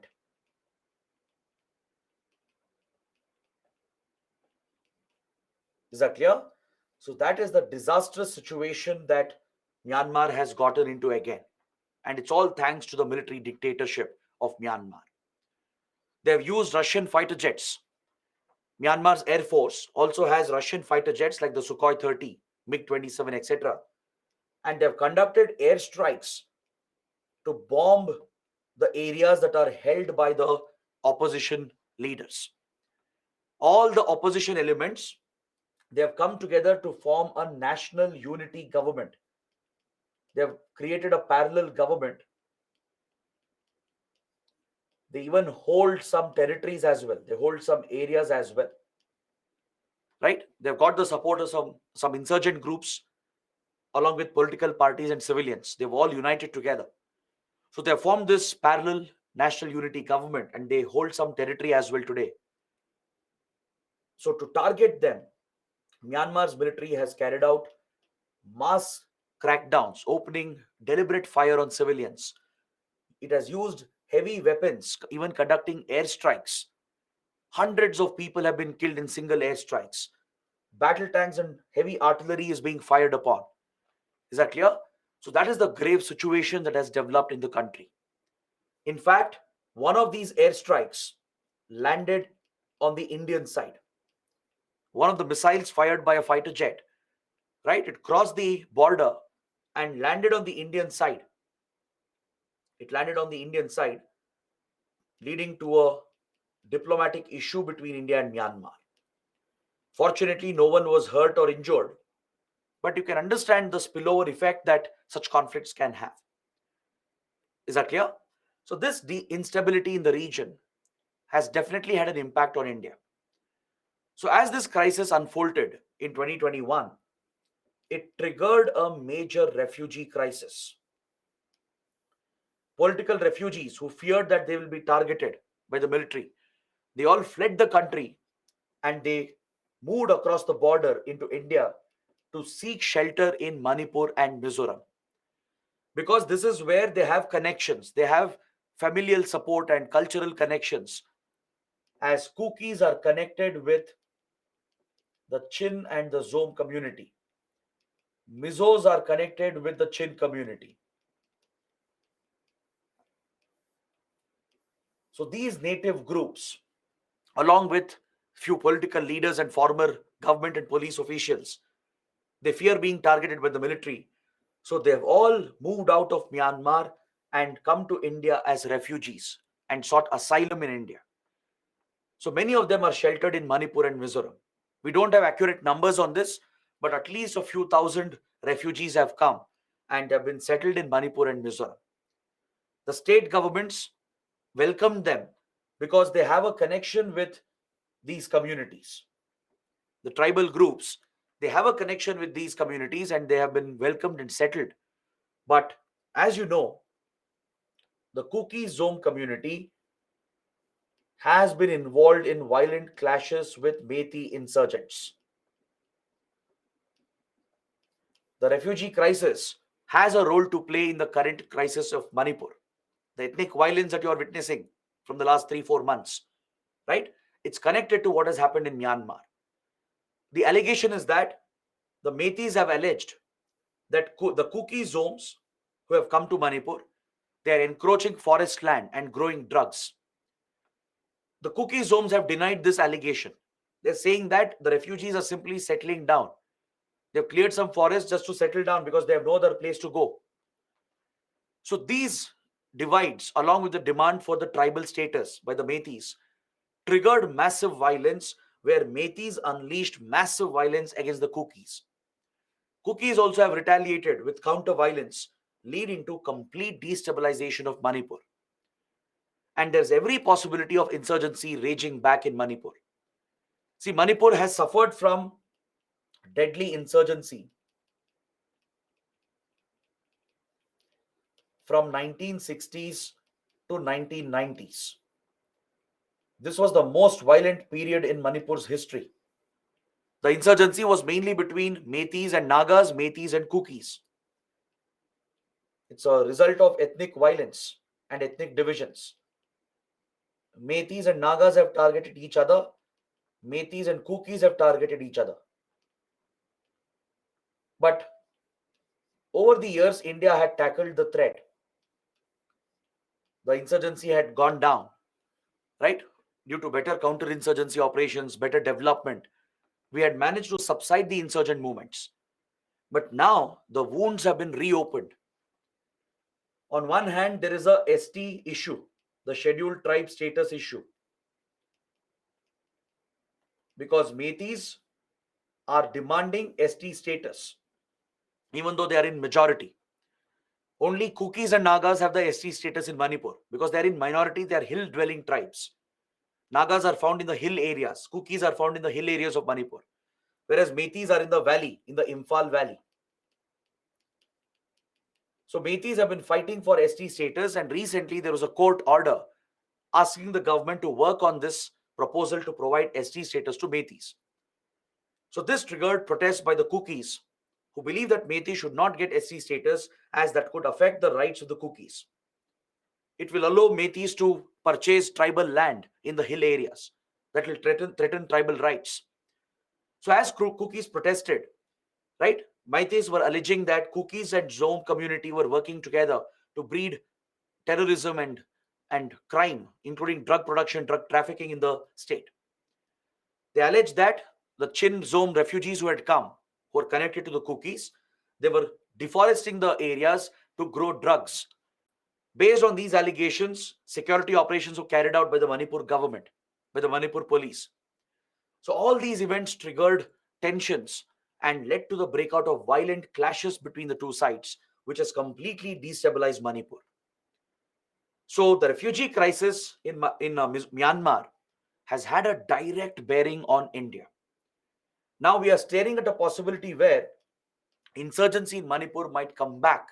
We might see a complete revival of insurgency because the armed groups of Kuki and Methi community are again becoming notorious and dangerous. It's like we are looking back at the 70s and 80s when Manipur was very, very destabilized, right? So these armed groups, which have again come up, which have grown in strength, and now that the hatred and the divisions have gone up, that could become a root cause for a complete revival of insurgency in Manipur. And if it were to happen, there will be a direct link, a direct connection with what happened in Myanmar. Right? The political crisis, the refugee inflow is connected to the problems, the ethnic problems in Manipur. Is that clear? So, this is what you should understand about the entire political history of Myanmar. So, with this, we complete a majority of this topic. So, now I think we can take a short break. We'll come back in 15 minutes and then we will wrap up this chapter. We're going to discuss the major initiatives that India has towards Myanmar. I'll be taking you through some important connectivity projects which are very important for your prelims and mains. Right? All these connectivity projects will be very important. We'll understand China's role and China's influence and how India is trying to deal with the Chinese influence. We'll deal with defense border security issues and finally end the discussion by talking about the Rohingya crisis and the cultural relations. So these are the few remaining topics. Let's pick it up after the break. So take a 15 minutes break. It's 7:35. Let's come back at 7:50 a.m. All right. So see you in 15 minutes.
Hello, everyone. Welcome back to the session. Now, let's talk about the major policy initiatives towards Myanmar that have been launched by the Modi government. There are five major policies that we are pursuing towards Myanmar. One, of course, is the Act East policy of India. As we discussed, Myanmar is like a land bridge, it's a gateway for us to connect with Southeast Asia. The focus of the Look East Act East policy has always been to improve India's relations with Southeast Asia and East Asia. So, Myanmar occupies a very, very important place in our Look East Act East policy. If we have to connect better with Southeast Asian markets, if we have to drive development to Northeast India, Myanmar will be very, very critical. Correct? Myanmar is also blessed with resources. It is also a key member of the ASEAN group, which is a regional grouping of the Southeast Asian countries. So, India has been pursuing close ties with Myanmar as part of the Act East policy as well. In fact, when the Look East policy was upgraded to the Act East policy in 2014, India made this announcement when Prime Minister Modi was in Myanmar participating in the ASEAN summit. Now, this was a symbolic gesture by India. When Prime Minister Modi made the announcement that we are upgrading Look East policy to Act East policy, we chose to announce this when the PM was on Myanmar soil. Right? Myanmar was hosting that year's ASEAN and East Asia summit, and the India ASEAN summit was also taking place. So PM Modi, who was participating at this summit, announced the upgradation of Look East to Act East. Now, this signifies that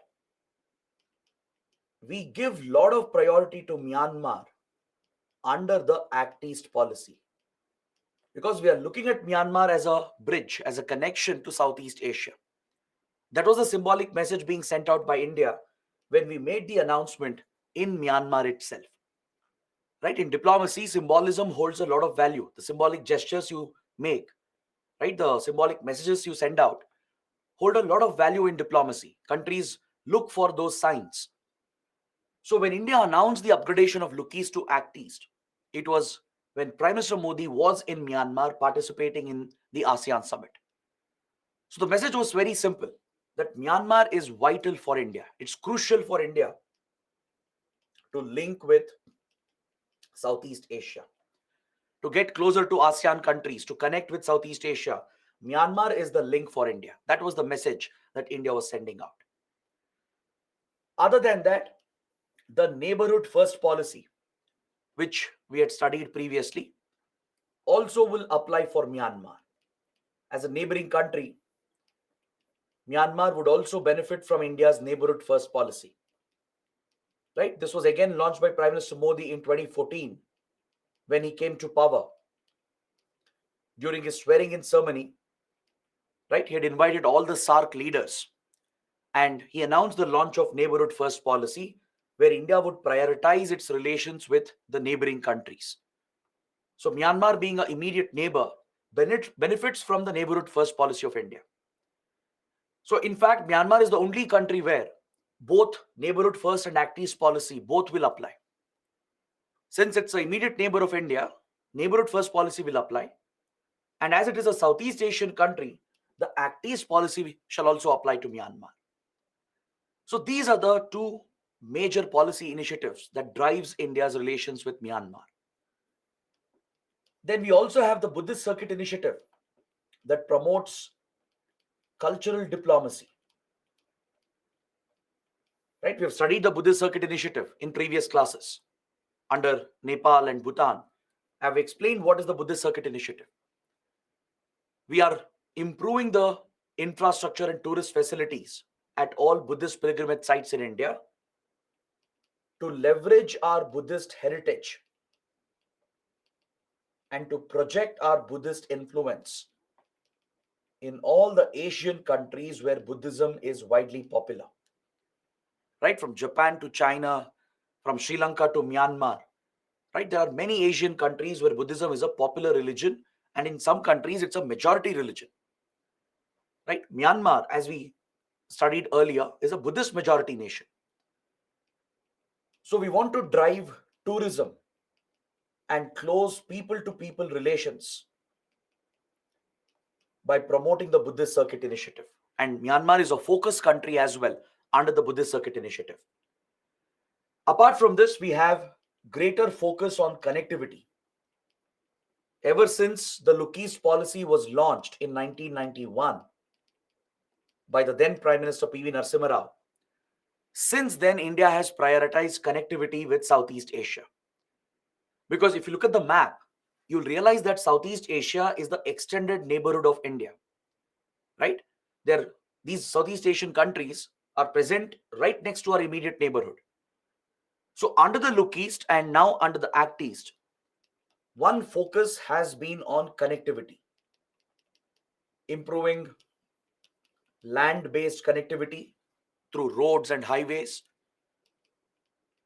We are also considering railway connectivity as well. And we are also focused on improving maritime and air connectivity.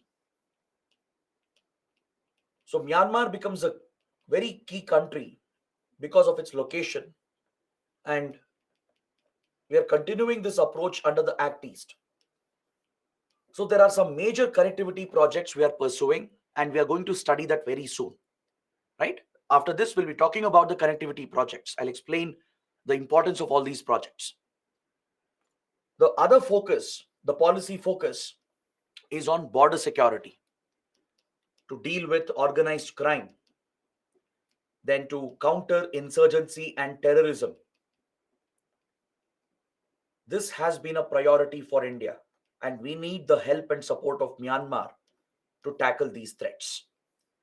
That's the reason why we are pursuing this realistic policy, ignoring all the violations that are happening inside the country and still building good strategic ties, because we need the help of Myanmar's government. Doesn't matter who is in power, we'll need their support to strengthen border security. So these are the 5 priority policies of India which applies to Myanmar. Now, based on this, let's take a look at all the connectivity projects, and after that, we'll study the India-China competition, how we compete for influence in Myanmar, and we'll also look at the border security and defense relations between India and Myanmar. With regard to connectivity projects, the first project is the IMT Trilateral Highway. The IMT Trilateral Highway. It stands for India, Myanmar, Thailand Trilateral Highway. This is essentially a road project that was proposed in the 1990s. It was proposed under the Look East policy. All the 3 countries are very eager to establish this highway link that will connect India closely with these 2 Southeast Asian countries. So Northeast India will get closer to Myanmar and Thailand, thus linking the markets and creating economic opportunities for both the sides. So from a prelims point of view, these projects become very, very important. You should be familiar with the alignment, the route of these projects, because you can expect map-based questions in your prelims. Even for your mains, citing the example of these connectivity projects will help you highlight the close relations that India-Myanmar have. So please look at the map. The IMT highway connects More, which is a border town in Manipur. It's a very important commercial town. It's a trading center. This is where you find a strong Tamil community as well. They trade between Northeast India and Myanmar. All right. So from More, which is right along the India-Myanmar border, the highway will extend inside Myanmar to connect with the major cities of Myanmar, that is Mandalay and Yangon. From here, the highway will move towards Thailand to connect with Mesot. These are the 3 places, the three important locations being connected with Moree.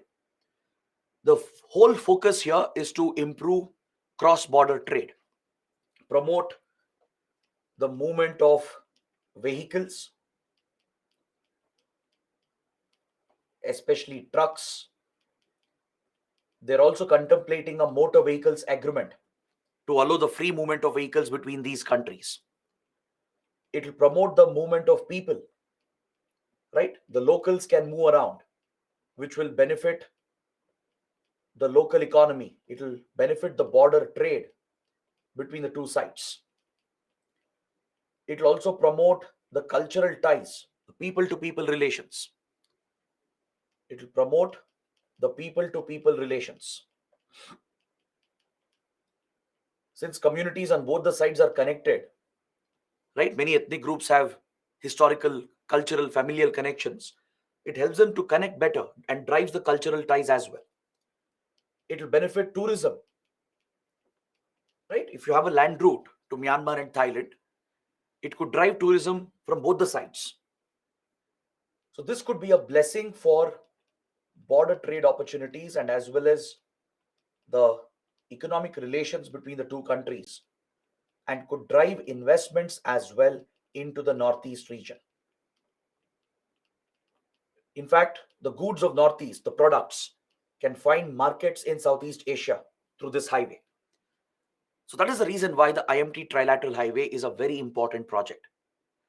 But however, unfortunately, the project has faced a lot of delays. The project is still pending, it's still not completed. It's only partially built. Some sections of the highway has been completed, but the project has hit many delays due to financial issues and also due to the political problems and the security situation in Myanmar. Is that clear? So this is where India is finding it to be challenging when it comes to such connectivity projects. That is why we want to ensure political stability and social stability in Myanmar. Without stability, these projects cannot succeed. India has found it difficult to finance the project because of the sanctions. Because again, Western sanctions are back since 2021, since the military took over again and toppled the elected government. Western countries have cut off their ties and they have brought back economic sanctions. So over the last 15 years, we have struggled to fund the project because of Western sanctions. Our companies, our banks, they find it difficult to move the money and channel the money to Myanmar because they will feel the impact of Western economic sanctions. Apart from that, the political crisis, the security situation, and the constant violence and turbulence in Myanmar, this has disrupted the IMT highway project. It is nearing completion, but these issues have delayed the project for many, many years.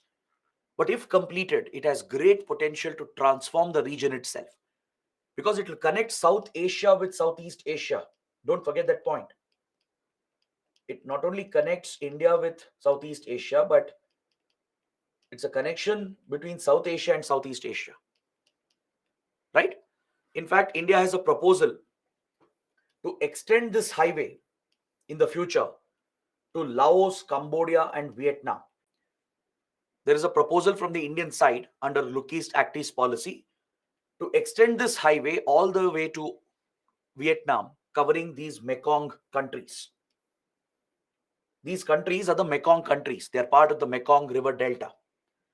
So Myanmar, Thailand, Laos, and Cambodia and Vietnam, right? The CLMVT countries. C for Cambodia, L for Laos, M for Myanmar, V for Vietnam, and T for Thailand. We abbreviate that as CLMVT. These countries are part of the Mekong region, the Mekong River Delta. And we want closer relations with all these countries, especially Vietnam is a strategic partner for India. We have very close defense and security relations with Vietnam. So this will allow India to directly access South China Sea as well and counter Chinese influence in its own backyard. If China can meddle in the Indian Ocean, which is India's backyard, and counter Indian influence, similarly, India has an ambition to counter Chinese influence in its own backyard by reaching out to South China Sea. If this highway is realized, if IMT highway is completed, and then if it is extended till Vietnam, right, that will give us direct access to South China Sea, where we can counter the Chinese influence. There is also a proposal for a parallel railway link to connect Delhi with Hanoi. Parallel to this road, we are proposing a railway line as well that will pass from India to Myanmar, Thailand, Laos, Cambodia, and Vietnam. Right? The Delhi Hanoi link. Hanoi is Vietnam's capital, and Delhi is, of course, India's capital. So these are some mega projects that have been conceptualized, but the projects are yet to start. The extension has not started. Railway line also has not started. These are simply proposals which are there on paper. IMT highway project has started, right? It's nearing completion, but it has faced many delays and it is still pending, right? The main problem is in Myanmar. Moving the money, financing the project has become a challenge. Constructing the road has become a challenge. The political and security crisis and the constant violence in the region is derailing these initiatives. Apart from these road and rail projects, we have a maritime link project as well.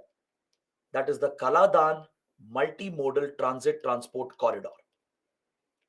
This is one of the most important regional connectivity projects that India has taken up. The Kaladan project. As the name itself tells you, it's a multimodal transit transport corridor, meaning it involves multiple modes of transportation. It has a maritime link through Bay of Bengal. There is a sea-based link through Bay of Bengal. There is a inland navigation route on Kaladan River in Myanmar.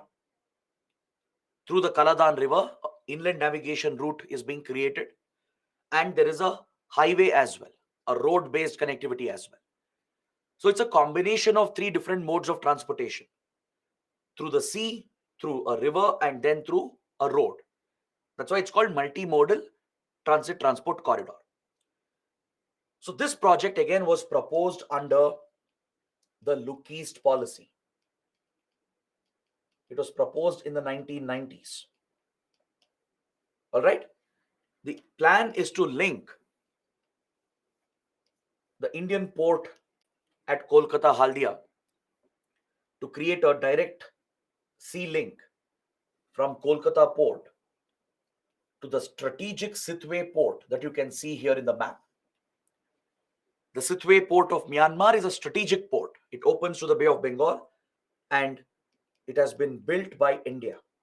India has financed the construction of the Sitwe port and it's operated by an Indian company. Recently, this maritime link was opened.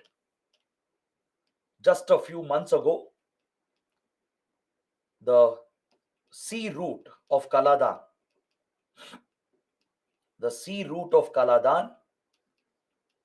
has opened for operations. Please remember this point. Very, very important. The Sitwe port, built by India, operated by an Indian company, has been recently inaugurated. All right, so this part of the link has been completed and we have set up this maritime link. But from here, we are facing a challenge because the Sitwe port and Kaladan river that you see here, they are located in the Rakhine state of Myanmar. This is the Rakhine state of Myanmar. This is where a lot of violence has been witnessed over many years. This is where the Rohingya community can be found, the Rohingya Muslim minorities who have been targeted and oppressed by Myanmar's army and the radical Buddhists. So because of constant violence in the region, it's been very challenging for India to proceed with the project. Now, since the political crisis also has started, there have been large-scale protests and violent events across this region. Plus, the economic sanctions are back. So it's becoming difficult for India to execute and complete this project. The plan involves an inland navigation route of around 158 kilometers through Kaladan River. Kaladan is actually a transboundary river. It flows down from Mizoram towards Myanmar. So after this inland route on Kaladan River, a highway is being built that will directly connect this route, this river route, with the Indian state of Mizoram in the northeast. So this will create an alternate access to northeast India. We don't have to rely just on Siliguri corridor. Sending goods from rest of India to Mizoram and Manipur is more challenging through Siliguri corridor. It's a longer route and more difficult route. If this route becomes operational, right, we'll get an alternate access to Mizoram and it will improve the opportunities for Northeast India, right? Plus, we already have other connectivity projects that we are pursuing with Bangladesh. In the previous chapter, we studied the road, rail, and waterway projects of India, Bangladesh, through which we are creating alternate routes to Northeast India. So this would be an addition to that. This would be through Myanmar. It would improve our trade relations with Myanmar and give us alternate access to the Northeast region. But the highway project here from Mizoram to Myanmar also has faced challenges because it has been targeted by insurgents. Along the Mizoram-Myanmar border over here, there are few armed insurgent groups and criminal groups that operate. They have targeted the project and they have tried to derail the project. So the security situation also has hampered the project. So that is why the project has been delayed. Is that clear? There have been funding issues because of the sanctions, because of the impact of the sanctions and the violence in Rakhine state and the threat of insurgents and criminals along the border. These issues have affected the project, and as a result, the project has slowed down. Even today, the project is not complete. It's been more than 2 decades since the project was taken up and proposed, right? But still, we are not able to complete this due to all these problems associated with Myanmar. But India still has some hope that if things stabilize in Myanmar and if we can push these projects quickly, this will give India a dominant role in Myanmar. The IMT highway, the proposed extension and the parallel railway line, along with the Kaladan project. This could transform our ties not just with Myanmar but with Southeast Asia itself. So we still have hopes, but for that, the situation in Myanmar has to stabilize first. Is that clear? Now, compared to these Indian projects, let us see how China has done. Let us see where China stands as far as investments in Myanmar is concerned. Because since Nepal, Bangladesh, we have been discussing the India-China competition. So let's have the same discussion here as well, because we do face a direct competition with China in Myanmar. As we studied earlier, China is a very close partner to Myanmar. It has been a very good friend, and it's one of the most influential powers in Myanmar. Since many decades, China has been financing Myanmar's military rule. It has very close ties with the communist military dictatorship. It has given a lot of funds and investments. It has supplied weapons, and it holds a lot of influence on Myanmar's military. So Myanmar has joined China's Belt and Road Initiative. As it is a key ally, it has joined the Belt and Road Initiative, or also known as the One Belt, One Road Project, OBOR project. So as part of the Belt and Road Initiative, there is one key component, that is the CMEC corridor, China-Myanmar Economic Corridor. This is one of the most important corridors of Belt and Road Initiative. For China, this corridor is a top priority. Is that clear? So this corridor, which is part of the Belt and Road Initiative, it seeks to connect the Yunnan province of China with the Rakhine state over here. In fact, China has already made this route operational. It has connected Kunming, which is the capital city of Yunnan province. It has built a series of roads, railway links also have been established, pipelines also have been laid, oil pipelines, oil and gas pipelines. It has also invested in power plants and special economic zones. These are the massive projects that China has executed. It has built a road network, a rail network, a pipeline network has been laid. Because see, in Bay of Bengal, you have hydrocarbon reserves, you have oil and gas reserves. So obviously, China is deeply interested to exploit these reserves. So off the coast of Rakhine, China and Myanmar have a joint oil exploration project, and from here, the pipelines are transporting oil and gas directly to China from Bay of Bengal. China has even built a strategic port as part of the China-Myanmar economic corridor called the Kyokfu port that you see here in the map. Please note down this location. Right next to the Sitwe port of India. Right, we saw the Sitwe port earlier as well as part of Kaladan project. You see the Kaladan project depicted here in orange. This is the Indian project. So as part of Kaladan project, we have developed the Sitwe port. India has funded and constructed the Sitwe port. Right below Sitwe in Rakhine itself, China also has built a strategic port called the Kyokfu port.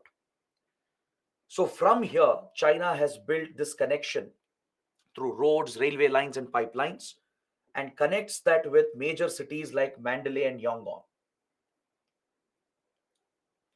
So this is the corridor that China has created, and this is of great strategic significance to China. The reason why it is so important for China is because this route gives China direct access to the Indian Ocean. China will get direct access to Indian Ocean region through this corridor. China can bypass the Malacca Strait. It can bypass Malacca Strait, which has been a weak point for China. Remember in the first class, I showed you the Malacca Strait near Singapore and Indonesia, right? Roughly located over here. The Malacca Strait has been a weak point for China because Malacca Strait is a choke point. It's a very narrow opening that connects Indian Ocean with the Pacific. It links Bay of Bengal and Andaman Sea with Gulf of Thailand and South China Sea. These are important shipping lanes, and China has a lot of dependency on Malacca Strait. Because just like India, even China has a deficit of hydrocarbons. Most of its oil and gas is imported, right? Just like we depend on West Asian countries for oil and gas supplies, even China depends heavily on West Asian countries for oil and gas supplies. So all these shipments, oil shipments, gas shipments coming from West Asia, they pass through Malacca Strait before reaching China. So China's fear is that the Malacca Strait might be blockaded. There could be a possible naval blockade if there are tensions either with US or India. Because both India and US have the ability to block Malacca Strait if required. Let's say, hypothetically imagine, a war breaks out between India and China. Let's say border dispute escalates between India and China, or a conflict breaks out between US and China. In such a scenario, both US and India have the ability to block out Malacca Strait through their navies. India has a major naval presence, right? At Andaman Nicobar Islands, we have a tri-service command where all three services function under a single unified command. And the Navy has established a very strong military presence at Andaman Nicobar. We can easily reach Malacca Strait and block out the entire strait thus cutting off China from rest of the economy. That will levy a very big economic cost on China.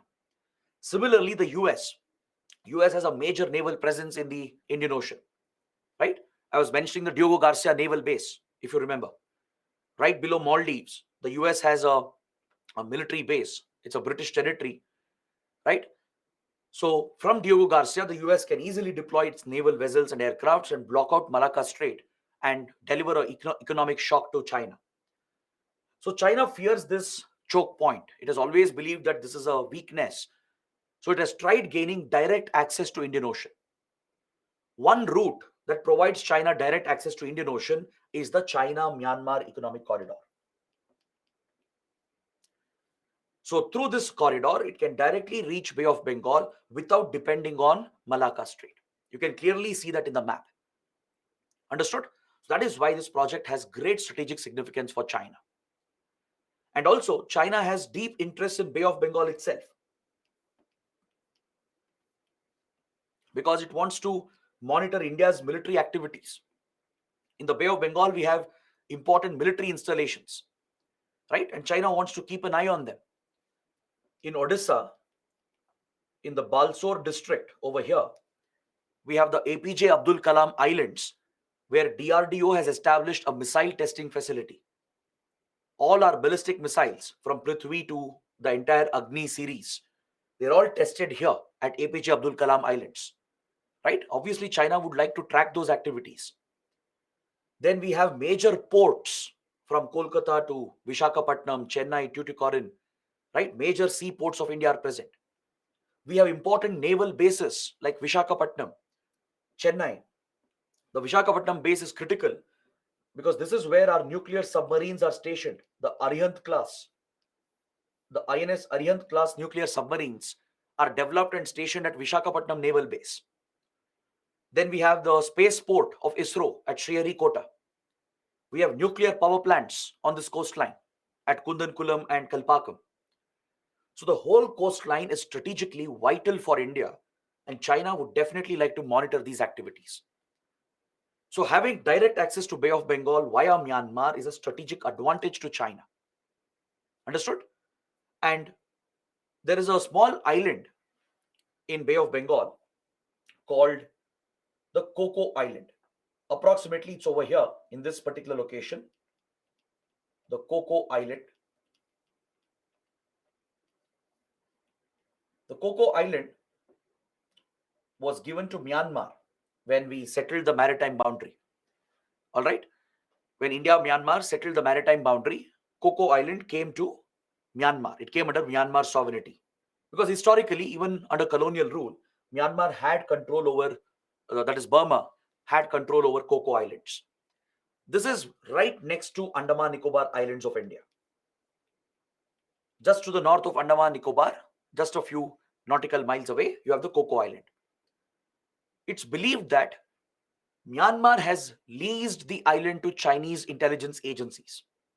Apparently, China has gained access to the Coco Island, and Indian intelligence agencies believe that Chinese intelligence agencies have set up espionage network.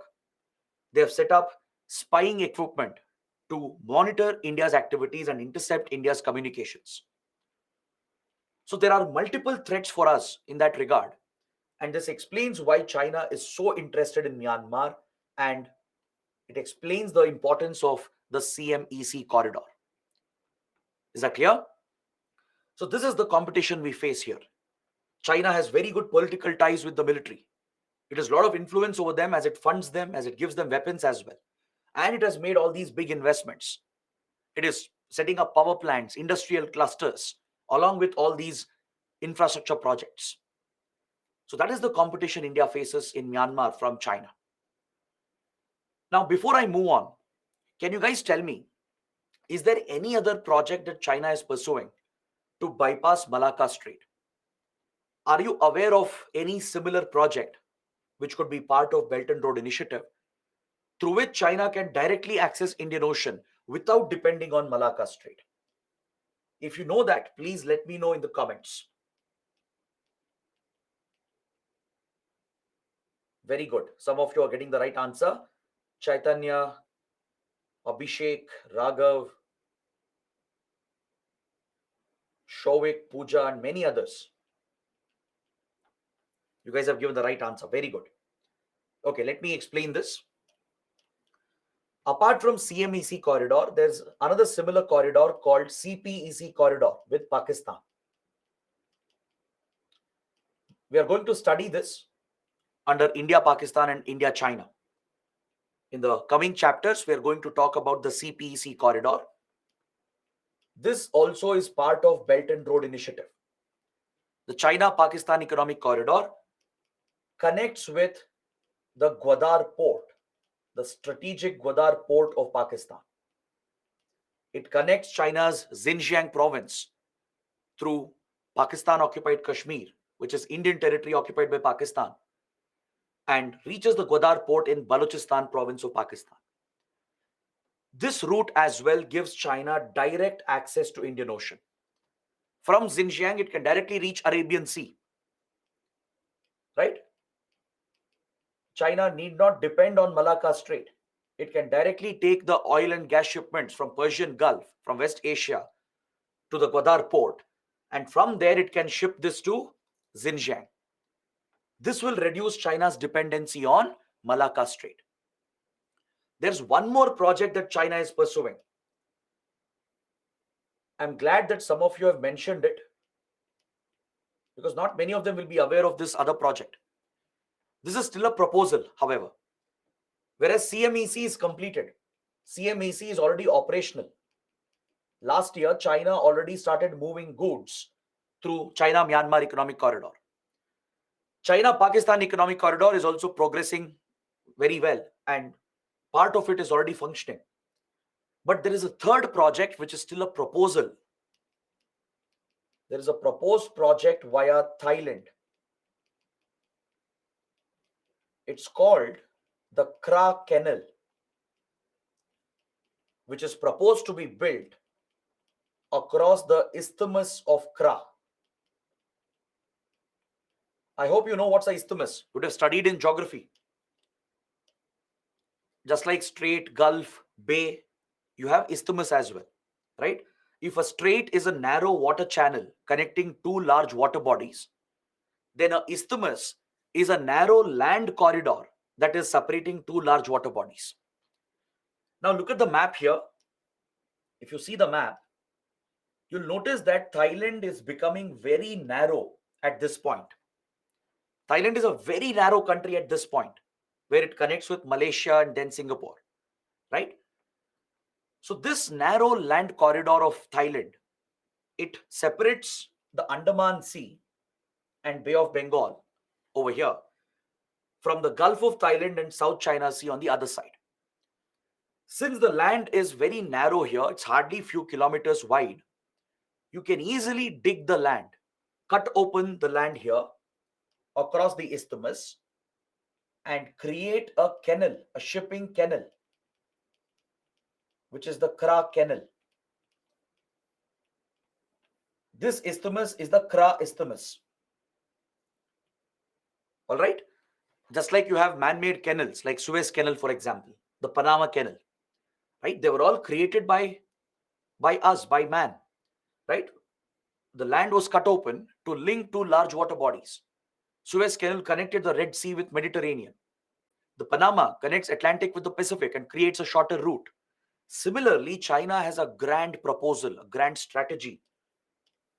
It wants this to be a part of the Belt and Road Initiative. If Thailand agrees, it wants to build a Kra Canal across the Isthmus of Kra so that the Chinese ships can directly reach Andaman Sea via Gulf of Thailand without passing through Malacca Strait. This is one more proposal, but Thailand is yet to agree. It has shown interest, but it is yet to agree to the project. So you have to be aware of these three Chinese initiatives to directly access Indian Ocean without depending on Malacca Strait. All right, one is the China-Myanmar Economic Corridor, which is already operational. China-Pakistan Economic Corridor, which is nearing completion. And the third is the proposed Isthmus Canal, the Kra Canal, across Thailand. Understood? Now, let's move on to the last few topics that we are left with. Let's take a look at the defense and border security relations. This is another important aspect of India's relations with Myanmar. See, India has given a lot of military support to Myanmar. To gain the friendship of Myanmar's military, we have given them all the support necessary. Along with funds, we have supplied weapons to them. Right? Even when Myanmar was committing violations, human right violations, India has supplied weapons to the country. So this is a little controversial policy because Western countries criticize India's approach. But as I told you, in geopolitics, sometimes you have to be cold hearted. Sometimes you have to look after your own self interest, your national interests, because there's nothing much you can do in other countries, right? It's not that India can interfere and resolve the crisis in Myanmar, right? Even if we impose sanctions, join the Western countries and criticize Myanmar, right? It's unlikely that things will change on the ground. So instead, protect your interests at least. That's exactly what we are doing with Russia and Ukraine, right? And India has done this repeatedly throughout our independent history, right? We have followed an independent foreign policy, right? Our foreign policy has been autonomous, and we've always looked after our own interests without bothering about idealism, without trying to please Western countries, right? We don't fall under the pressure of any country for that matter. So in the case of Myanmar, we have done this quite well, and we have cultivated very close defense and security relations. Because as I explained at the start of the chapter, our primary focus with Myanmar is to tackle the border security threat, to tackle organized crime that emanates from Golden Triangle, to counter insurgency in the northeast, and tackle the safe haven that is present across the border in Myanmar. This is very crucial given the fact that China has been waging a covert proxy war against India by using Myanmar as a base.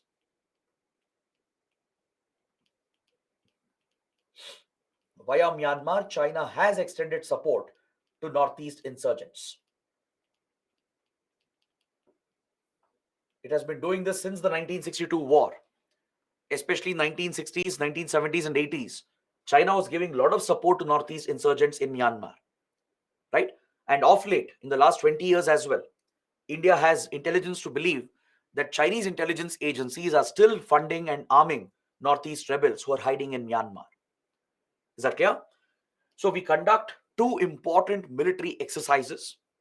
Please remember the name: IMBAX and IMNEX. These are bilateral exercises between our armies and our navies. Is that clear?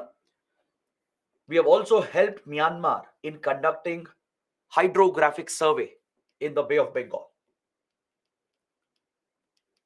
What's a hydrographic survey? Hydrographic survey is an underwater survey. You use sonar technology, right, to map out the terrain of the sea floor. To map the terrain of the sea floor. Because the sea floor is not flat. You have a topography underwater as well. Under the seas and the oceans, you have a topography just like on land, right? Your territorial landmass is not flat. You have a topography. You have hills, valleys, mountains, etc. Right? The topography keeps changing. Similarly, under seas and oceans as well, there is a topography that's present. You have trenches, ridges, mountains that are present. It's important to map out the terrain if you have to deploy your naval ships, and especially if you have to deploy your submarines. Naval deployment cannot happen without hydrographic surveys, hydrographic mappings, and India has the technology. The Indian Navy has the required technology to conduct hydrographic mapping, and we offer this as a service to other friendly countries in the region. Not just with Myanmar, we have conducted hydrographic mapping even with Maldives and Sri Lanka. We are helping many friendly countries in the Indian Ocean to map out the terrain of the seafloor, and we share the data with them. It will help both the sides. This also helps in resource exploration. The hydrographic maps, they help in exploiting and exploring the underwater resources, the marine mineral resources. Right? There could be polymetallic nodules, rare earth elements present on the seafloor. So in exploring and exploiting those resources, hydrographic mapping will be helpful. So it serves both an economic purpose and a strategic purpose. So we have conducted a joint hydrographic survey and helped Myanmar in mapping out the terrain of the seafloor in Bay of Bengal, and it helps in our naval deployments, especially to deploy submarines. Now, given that China is increasing its naval deployments, the PLA Navy, the plan, is constantly sending submarines, ships, and spy vessels to Indian Ocean. We have even detected them in Bay of Bengal multiple times. It's important to monitor and track the Chinese activity. In the last 20 years, the plan, the PLA Navy, the People's Liberation Army Navy, has sent multiple sorties. It has sent multiple naval ships and submarines as well, even nuclear submarines, and as well as spy vessels, which have entered Indian Ocean and Bay of Bengal, and they've come quite close to Indian waters. Is that clear? So this is something India would like to track and monitor. So that is why our naval cooperation is very important with Myanmar, and we not only conduct a naval exercise, but we have conducted joint hydrographic mapping as well. And the latest development is that recently we have leased, rather we have donated, we have gifted a submarine to Myanmar. India has recently donated INS Sinduri. It's an old Soviet submarine which was with Indian Navy. Indian Navy was operating it for many years, and it was decommissioned from service. This submarine has been retrofitted. It has been upgraded. It has been serviced by India with Russian help. And then we have gifted this to Myanmar's Navy. It's a kilo class diesel submarine. Please make a note of this. It's a recent development. Just a couple of years ago, in 2020, India gifted a submarine to Myanmar's Navy. It's a Russian submarine, a kilo class diesel submarine, which was used by Indian Navy. It's an old one. We decommissioned it, got it serviced and retrofitted and upgraded from Russia, and then gifted this to Myanmar's Navy.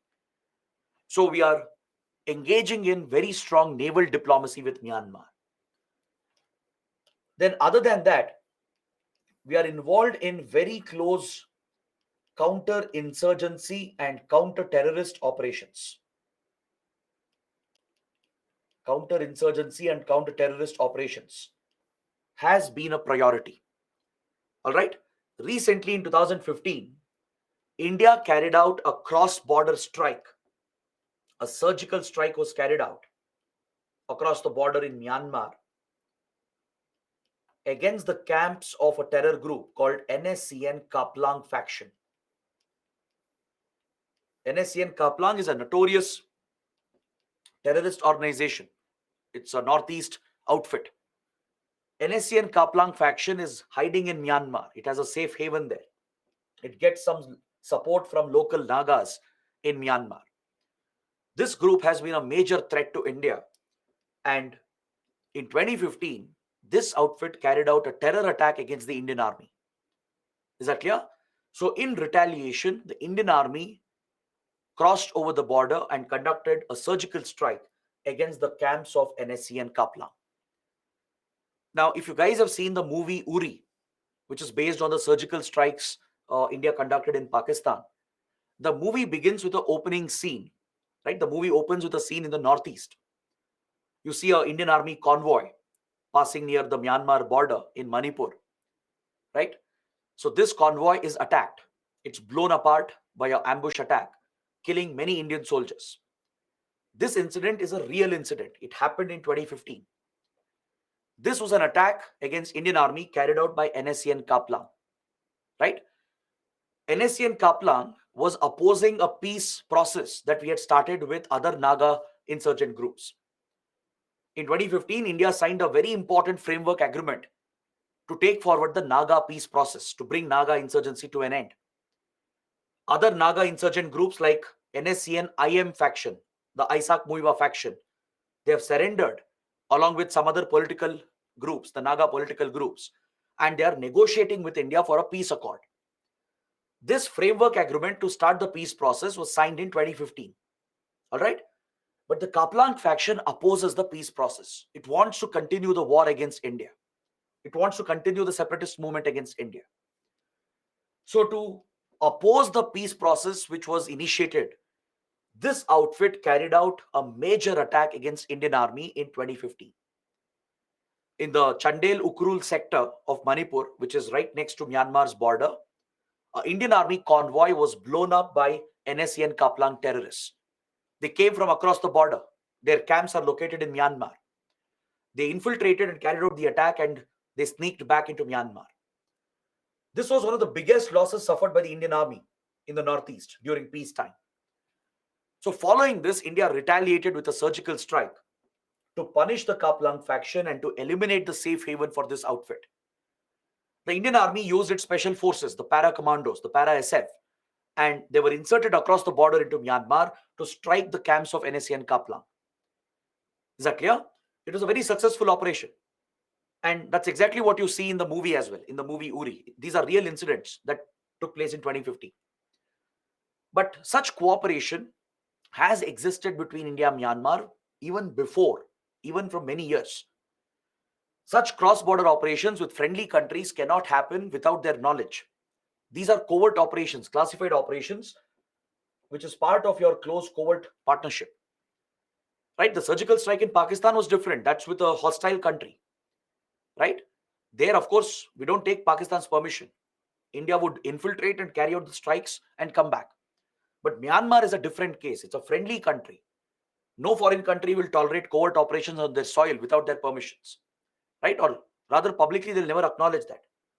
So India and Myanmar have a tacit understanding from many years that we allow such cross-border operations along the border. When required, Indian forces have been allowed to operate few kilometers across the border to target Northeast insurgents. This is a tacit, secret understanding which has existed for many years. But unfortunately, in 2015, after the successful surgical strike, some of the government ministers, they went public with the operation. See, the understanding is that neither side will speak about these operations. They'll never acknowledge that these operations happened. That's the very nature of a covert operation. They're supposed to remain classified.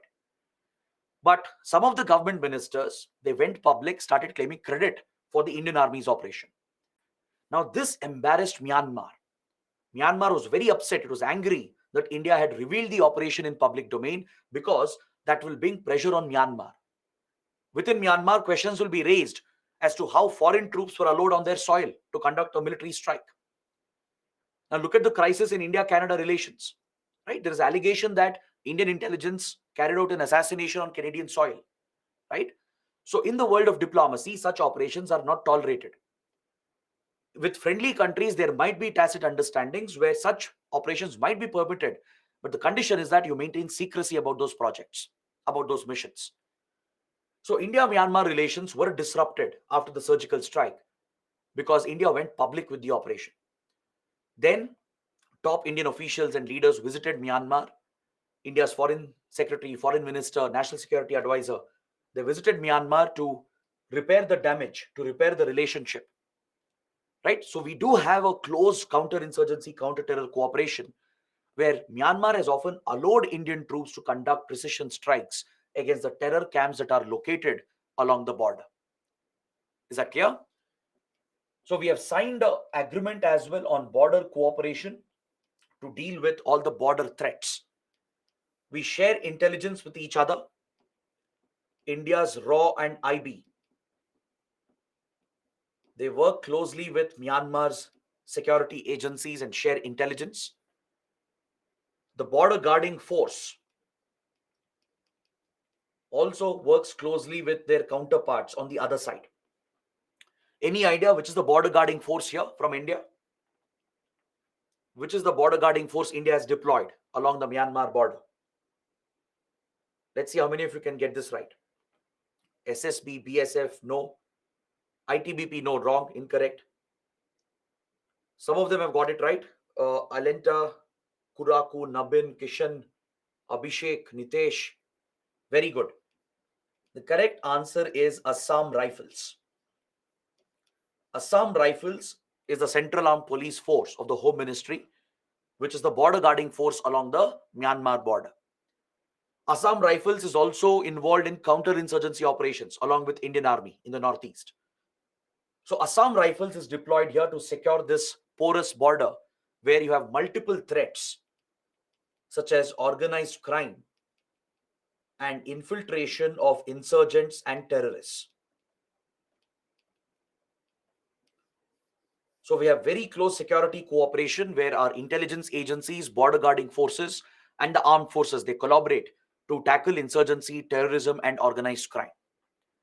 In fact, in 2019, we conducted a series of joint operations called Operation Sunrise 1 and Sunrise 2 to target some of the insurgents operating along the Mizo-Myanmar border who were threatening the Kaladan project. Remember, we just discussed that Kaladan project has been targeted by some insurgent and criminal organizations that operate along Mizoram-Myanmar border. They were responsible for the delay of the road project, which is part of Kaladan initiative. So in 2019, the Indian Army along with Myanmar's army conducted a joint operation from both the sides. Two phases of operations were conducted called Operation Sunrise 1 and Sunrise 2. It went on for several weeks where Indian Army and Myanmar's army targeted these insurgent and criminal organizations operating along the Mizoram-Myanmar border. They were seen as a major threat for both the countries. So this is the kind of close security cooperation we have with Myanmar. We have even supplied weapons in the past. Is that clear? We have funded Myanmar's military modernization as well. So that is the defense and security ties we have with Myanmar. So this explains how influential India also is in Myanmar. That's why I told you, after China, India is one of the most influential countries. Russia is also very influential, mainly because Russia provides diplomatic and military support. A lot of weapons and defense equipment that Myanmar has, it's of Russian origin. From fighter jets to helicopters to other platforms, most of them are from Russia. So Russia also is very influential, and India also remains very influential along with China and Russia. Is that clear? So this almost brings my discussion to an end. We have just the last topic. After that, a small mention of cultural ties, and then we can close this chapter for today. Let's discuss the Rohingya crisis in detail. This is another major issue, a major topic, which affects India as well and affects the entire region. So we should understand what is the Rohingya crisis all about. We should know who are the Rohingyas, where are they present, what has happened to them, right? What is the extent of the crisis and how does it impact India? And what has been India's policy with regard to the Rohingya crisis? So there are various points to discuss and cover. Let's cover this in complete detail. So Rohingyas are essentially ethnic Muslim minorities. It's an ethnic Muslim minority group which historically belongs to the Chittagong Cox Bazar area. Historically, Rohingyas are from this region, which is today part of Bangladesh. Let's say you go back 300 years, right? 250 to 300 years back. So then the Rohingya Muslims were found in the Chittagong Cox Bazar area, which I have marked here. Today, these areas are part of Bangladesh, meaning it was part of East Pakistan as well. So when India, Pakistan were created following independence from British rule, right? Chittagong and Cox Bazar were part of East Pakistan. After the liberation of Bangladesh, these territories passed on to Bangladesh. All right. So historically, the community is from here, from the Chittagong Cox Bazar area. But over a period of time, Rohingyas have migrated. They have moved from Chittagong and Cox Bazar and they had settled in the Rakhine state of Myanmar. You're already familiar with the Rakhine state because we just studied the Rakhine state, mentioned that as part of the Sitwe port project of India, which is a key component of the Kaladan project. Right? This is where the India-built Sitwe port is located. This is where the Chinese Kyokfu port also is located. Right? China even has oil pipelines. You also have a Chinese port and Chinese pipelines that are part of China-Myanmar economic corridor. That's part of Rakhine state, that passes through Rakhine state. So historically, this community, they migrated mainly due to economic and political reasons, and they settled in the Rakhine state. Now, please understand that Rohingyas were essentially merchants and traders. If you look at the history of Rohingyas, right, since medieval times, Rohingyas have been merchants and traders, and they've been running very successful trading businesses across this region. In the medieval sea links, in the maritime links that connected West Asia with Indian subcontinent with Southeast Asia, Rohingya traders and merchants were playing a key role. So since they have been traders and merchants, they've always done well financially. They have been a very well-off community in the past. If you look at them before 1950s, right? So they have been a well-off community. The community has done quite well because they were involved in trading and business. So this region that you're looking at, be it India, East Pakistan or Bangladesh, and then Myanmar, these countries didn't exist when Rohingyas had moved and settled in Rakhine. These nation states were born much later, correct? This entire region was ruled by various kingdoms and empires, including few, uh, even the Mughals had influence in this region. There were few other Muslim kingdoms that ruled the Arakan ranges. The Arakan is a mountain range in Myanmar. So across the Arakan and across parts of today's Bangladesh, you had some Muslim kingdoms that had ruled this region. Mughals also had some influence here, right? And later it came under colonial rule. Under the colonial rule, this was part of British India, including Bangladesh and today's India. They were all part of British India. Myanmar was Burma, right? A separate British colony, that is Burma. So Rohingyas, who were historically from Chittagong and Cox's Bazar, they had naturally migrated many years ago and settled in the Rakhine state, even before all these countries were born. But once the British left, once they decolonized the region and finally independence was granted, all these new countries were born and these nation states came up.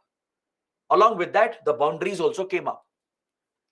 So there was India, Burma became Myanmar in 1948, then this became East Pakistan, right, in 1947. In 1971, this would later become Bangladesh. So now, Myanmar, which came under military rule,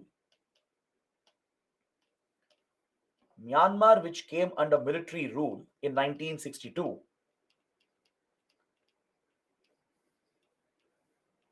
was very dependent on support from radical Buddhists. The radical Buddhists of Myanmar have always been a support base for Myanmar's military. All right, they have a dependency on each other. These radical Buddhists, they've always had a historical rivalry with the Rohingya Muslims. It's a communal division. There has been communal polarization. There is a communal angle to this because Rohingyas, who are in minority, they were doing financially well, whereas the Buddhists, who are in majority, right, they couldn't get similar opportunities.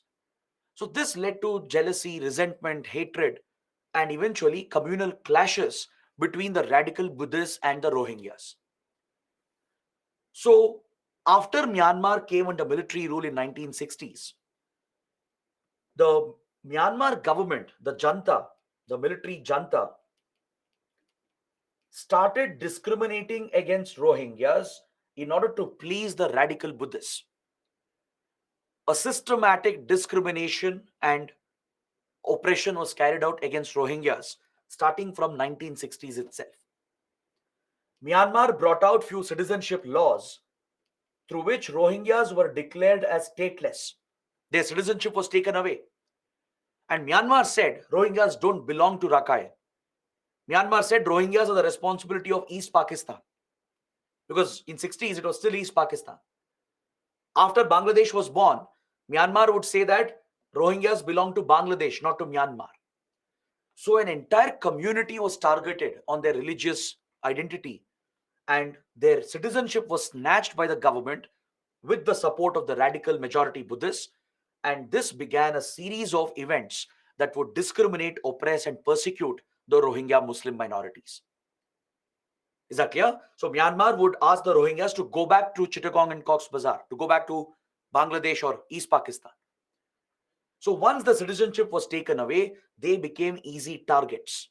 Since they wouldn't have any rights or any protection, radical Buddhists would unleash violence against them, target them on communal lines, leading to frequent communal clashes in the region. Rohingyas would also retaliate. Rohingyas, some of them would become extremists because of the constant cycle of violence and oppression. And even they would retaliate against the radical Buddhists and the Myanmar army and the government. So this destabilized the Rakhine region, and multiple rounds of conflicts have taken place in this region. Is that clear? So Rohingyas, who are stateless, even today they don't have citizenship, and they have been mistreated, they have been abused and targeted and persecuted. So over the years, they have moved out of the region in order to save their lives and to lead a better life, and they have sought asylum in neighboring countries. Most Rohingyas have gone back to Chittagong and Cox's Bazar. They have moved across the land maritime border here. Some take the land route, some take the risky sea route through Bay of Bengal. And they reach Bangladesh. They reach Chittagong and Cox's Bazar, and they have sought refuge in Bangladesh. Some of the Rohingyas, during peak periods of violence, they have crossed into India as well, seeking refuge in India. Many others have taken the risky sea route to Malaysia and Thailand, hoping they will get refuge in those Southeast Asian countries. So even Malaysia and Thailand have received Rohingya refugees over the last many years. Is that clear? So this issue has been persisting from 1960s till date.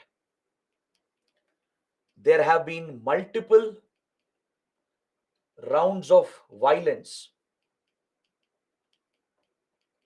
There has been repeated discrimination against the community. This is targeted discrimination. And they have been oppressed through the policies of Myanmar. So this has given rise to a humanitarian crisis in the region. And recently the crisis exploded again. In 2012, 2016 and 2017, there were multiple rounds of communal and targeted violence against Rohingyas.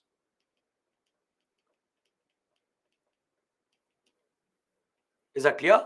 Large-scale violence was unleashed recently, just a few years ago, that triggered a massive refugee crisis where lakhs of Rohingyas fled the region.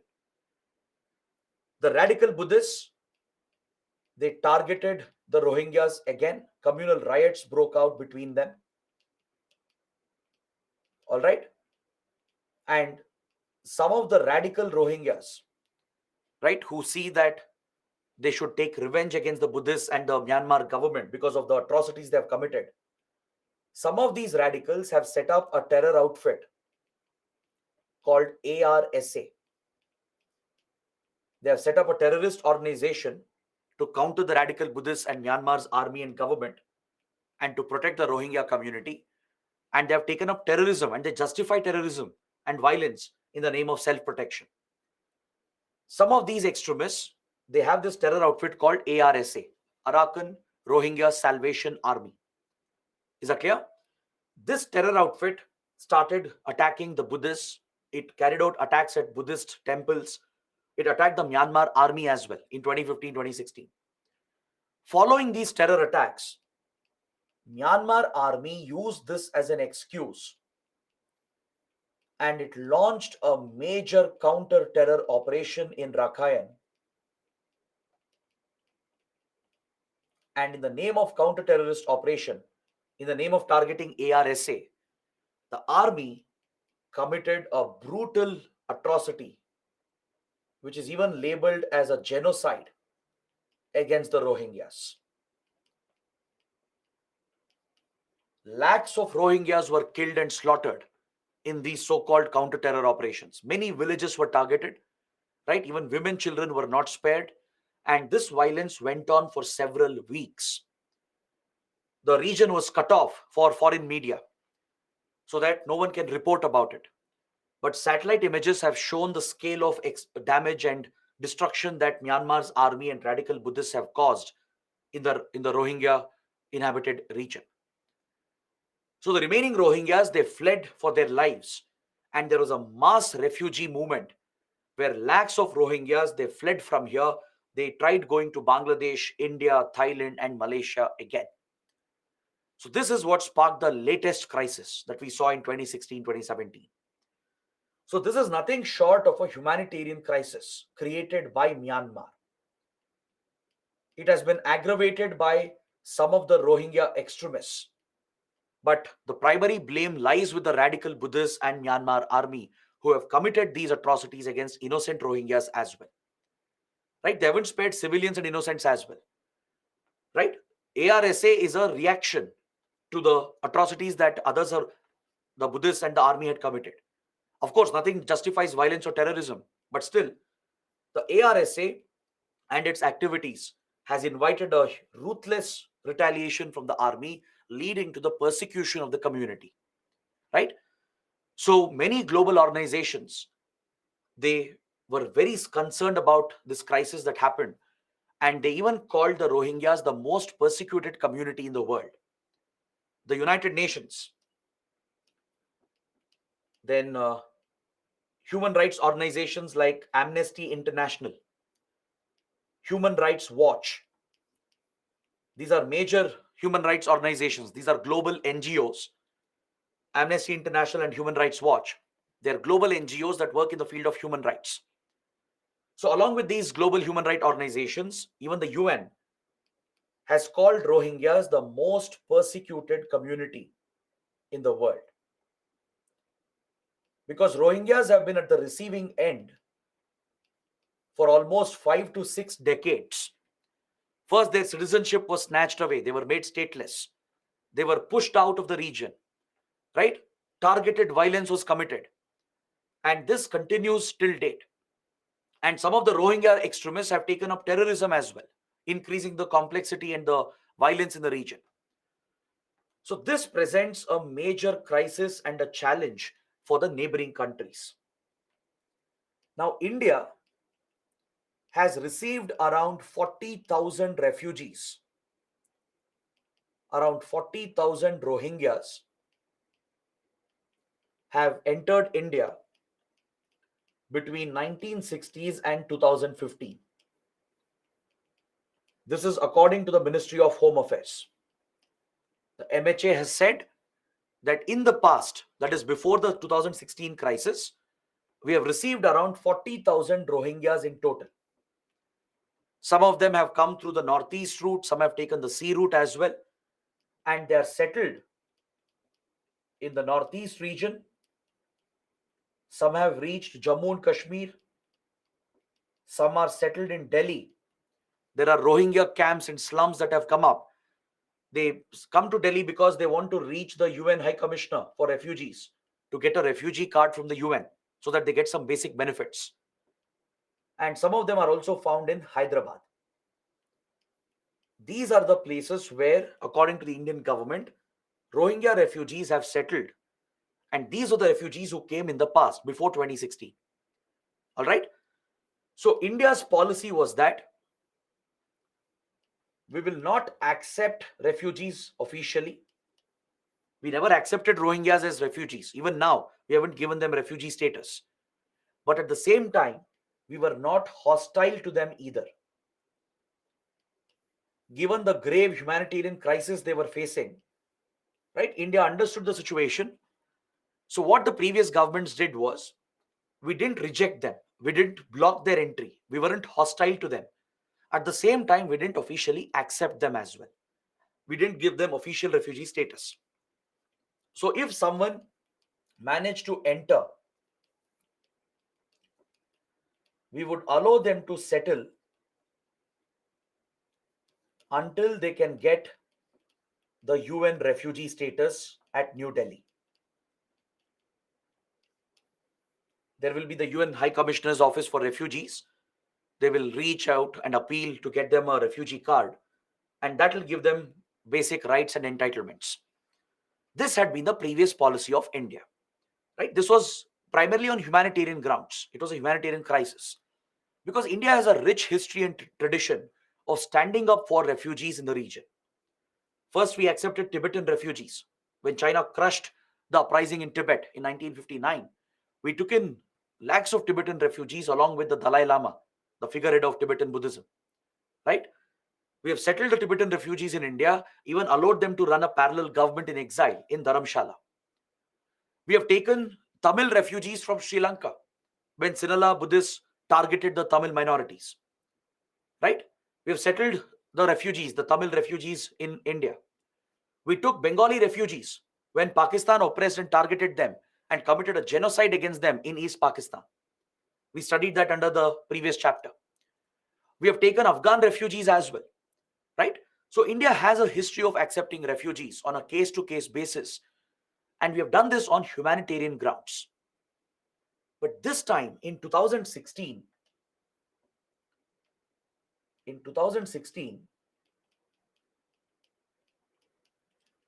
the Modi government reversed this policy and adopted a hostile approach to Rohingya refugees. When the latest crisis happened, when the Myanmar army launched this so-called counter-terrorist operation against ARSA, and in the name of targeting ARSA terrorists, the army attacked entire villages, killing civilians as well. That is what sparked the latest crisis, triggering lakhs of refugees to move out. So at this point, when Bangladesh was receiving thousands of refugees, they were trying to enter India as well. The Modi government said that India is not going to accept Rohingyas. We are not going to accept them. We are going to block their entry.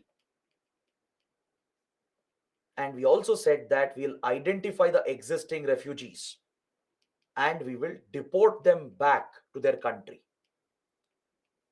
This was the stated policy of the Modi government. It was a reversal of the previous position. Now, this created a big controversy, right? And there are two sides to this argument. This hostile approach of India was heavily criticized by the UN and global human rights organizations as it was placing the Rohingya refugees at risk. It was criticized even by the Supreme Court, the National Human Rights Commission, and by several activists in the country as well. Is that clear? But the Modi government justified the policy. And on the other side, there was a lot of criticism against this policy. So let's examine this. Let's look at both sides of the argument for having a balanced debate. See, there was a case filed at the Supreme Court after India blocked the entry of Rohingyas. India said we are not going to allow them to enter as well. Previously, we weren't doing that.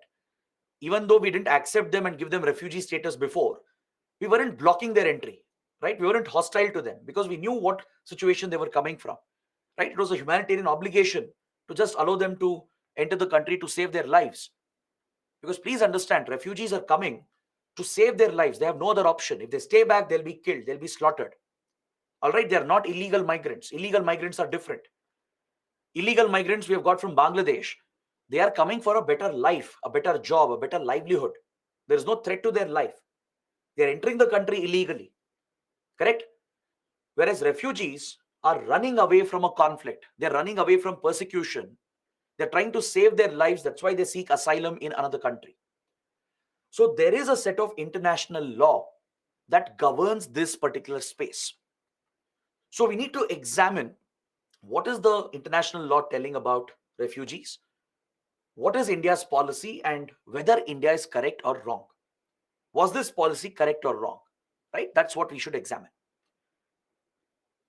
See, India stated that in front of the Supreme Court, the Modi government submitted, because a case had been filed when India adopted the hostile approach. Few activists, they filed a case at the Supreme Court challenging this policy of the government of India. When the Supreme Court questioned as to why you are blocking Rohingyas, previously we haven't done that. You already have 40,000 refugees, you are accepting that. So now, why are you blocking them? What's the reason? This question was raised with the Supreme Court. The Modi government said Rohingyas are a security threat. The Rohingyas are a security threat, and hence we are blocking their entry. To this, the Supreme Court asked, what kind of security threat are we facing? The government pointed out that ARSA is a threat to India. And this is a correct argument. ARSA is definitely a threat because it has connections with Lashkar-e-Toiba and ISI and even with Al-Qaeda. There are proven links between ARSA and Pakistan's ISI and Lashkar-e-Toiba and Al-Qaeda as well. Plus, ARSA will have a motivation to attack India. It has tried attacking India. Why would ARSA attack India? There are three reasons. India is the birthplace of Buddhism. There are many Buddhist pilgrimage sites in India. ARSA's target is Buddhists because radical Buddhists have committed atrocities against Rohingyas. Right? So they seek revenge against Buddhists. They target Buddhist pilgrimage sites. In fact, they've tried attacking Bodh Gaya in Bihar. They tried, but they failed. It was a failed attack. Apart from India being home to Buddhist pilgrimage sites and being the birthplace of Buddhism, we have never criticized Myanmar's army. We have supported Myanmar's army during all the violence which was being carried out, and we have given weapons as well and support to them. Upon that, the third reason, we adopted a hostile policy blocking Rohingyas and saying that we'll identify the existing ones and we'll deport them back. So all these reasons, they are enough for ARSA to attack India. Right? One, because of Buddhist sites in India, India being the birthplace of Buddhism. Second, our close ties with Myanmar's army. We have never criticized the army, never supported Rohingyas before openly. Right? That's been our policy, to have good ties with Myanmar at any cost. And next is the hostile approach that was taken. These are enough reasons and motivations for ARSA to attack India. That's a real threat. There are intelligence inputs that suggest ARSA does represent a threat to India. The Supreme Court agreed. Okay, ARSA is a threat. But how can you say the whole Rohingya community is a threat? This was the question, the critical question raised with the Supreme Court. The Supreme Court was furious at this argument because you can't label an entire community as a security threat. This is against our constitutional principles. Is that clear? The Supreme Court accepted that ARSA is a terrorist group. It is a terrorist organization. There is no doubt. So deal with ARSA. Tackle them. You have your security forces. You have your intelligence agencies. Deal with the security threat. But you can't label an entire community which is fleeing a conflict, asking for asylum, as a security threat. Right? You can't stereotype the whole community as a security threat. So this was a criticism from the Supreme Court. Even the National Human Rights Commission had raised questions about this. But of course, they wouldn't intervene. It's a foreign policy matter. It wouldn't be right for the court to interfere. That would upset our ties with friendly countries. So the Supreme Court didn't really intervene, but the government continued with this policy and approach. But we did face a lot of international criticism from the UN and other global human rights organizations. To this criticism, the Modi government said that, see, we have no obligations under international law. India said we are not obligated to take refugees. We are not party to the Refugee Convention. We are not party to the 1951 Refugee Convention. We have not signed the 1967 Additional Protocol to the Refugee Convention. So as a result, India has no obligations to take refugees. This was the argument of the government of India. This is a valid argument again, because that's true. We haven't signed the 1951 Refugee Convention. India is not party to it. We haven't signed the 1967 Additional Protocol to the Refugee Convention. So as a result, there is no direct international obligation on India to take refugees. Is that clear? Now, why hasn't India signed the Refugee Convention and the Additional Protocol? That's another story altogether. Because this Refugee Convention was introduced after the Second World War to deal with European refugees alone. It was brought out in the European context to deal with refugees of the World War. This would never apply for countries like India. The challenge is, if you sign the convention, you're going to take some obligations. You have to provide some basic rights to refugees, and it also places certain duties on refugees on how they should behave. Because see, taking in refugees on one hand is a humanitarian commitment. On humanitarian grounds, you're trying to save lives, because these are people who are running away to save their lives from conflict zones. On the other hand, taking refugees beyond your capacity will become an economic and social burden. We mentioned and studied this under Bangladesh as well, when we discussed liberation of Bangladesh war and the genocide against Bengalis. Right? We spoke about the 10 million Bengali refugees received by India. We took them in on humanitarian grounds, but dealing with them, taking care of them, giving them basic necessities became an economic challenge for India. Right? It became a burden on India. It leads to social consequences as well. So India didn't want to take up this burden as an obligation, because the convention was more suited in the European context. Right? Initially, that was the case. Later, Refugee Convention was expanded to cover the whole world, to cover all countries, all refugees, through the Additional Protocol, the 1967 Additional Protocol. But still, India took a call that we shouldn't sign this, because we shouldn't be under any obligations to take refugees and provide basic rights to them. India has left this to the discretion of the government. We decide this on a case-to-case basis, because even without any such international obligation, we have already taken the right stand. We have taken multiple refugees, as I explained. Right? Even without being part of these conventions, we have taken Tibetan refugees, Tamil refugees, Bengali refugees, Afghan refugees. We have dealt with it on a case-to-case basis. This has always been India's approach. Whenever the crisis comes up, whenever there is a refugee flow, we'll decide the policy on a case-to-case basis. That has been the approach of India. We didn't want to sign Refugee Convention, as it was largely meant for the European context to deal with World War II refugees. Plus, India realized we are in a difficult neighborhood. Right? We are in South Asia, where all our neighbors are destabilized. Every crisis will push refugees into India.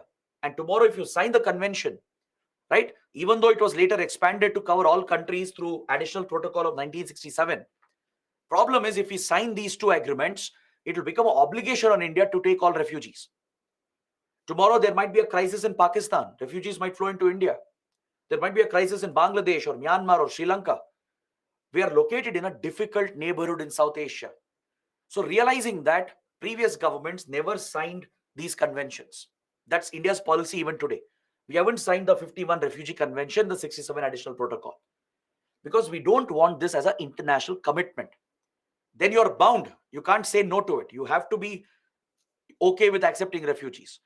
So to give flexibility, India decides on its own on a case-to-case basis, and we have done well. We have taken refugees whenever the crisis has come, but on our own terms, instead of being obligated by these conventions. All right. So in this regard, the Modi government is not wrong. We don't have international obligations here. We are not party to Refugee Convention and additional protocol to the Refugee Convention. But however, the other argument is that India does have an obligation to the UN Charter, to the Universal Declaration on Human Rights, and to our own constitution.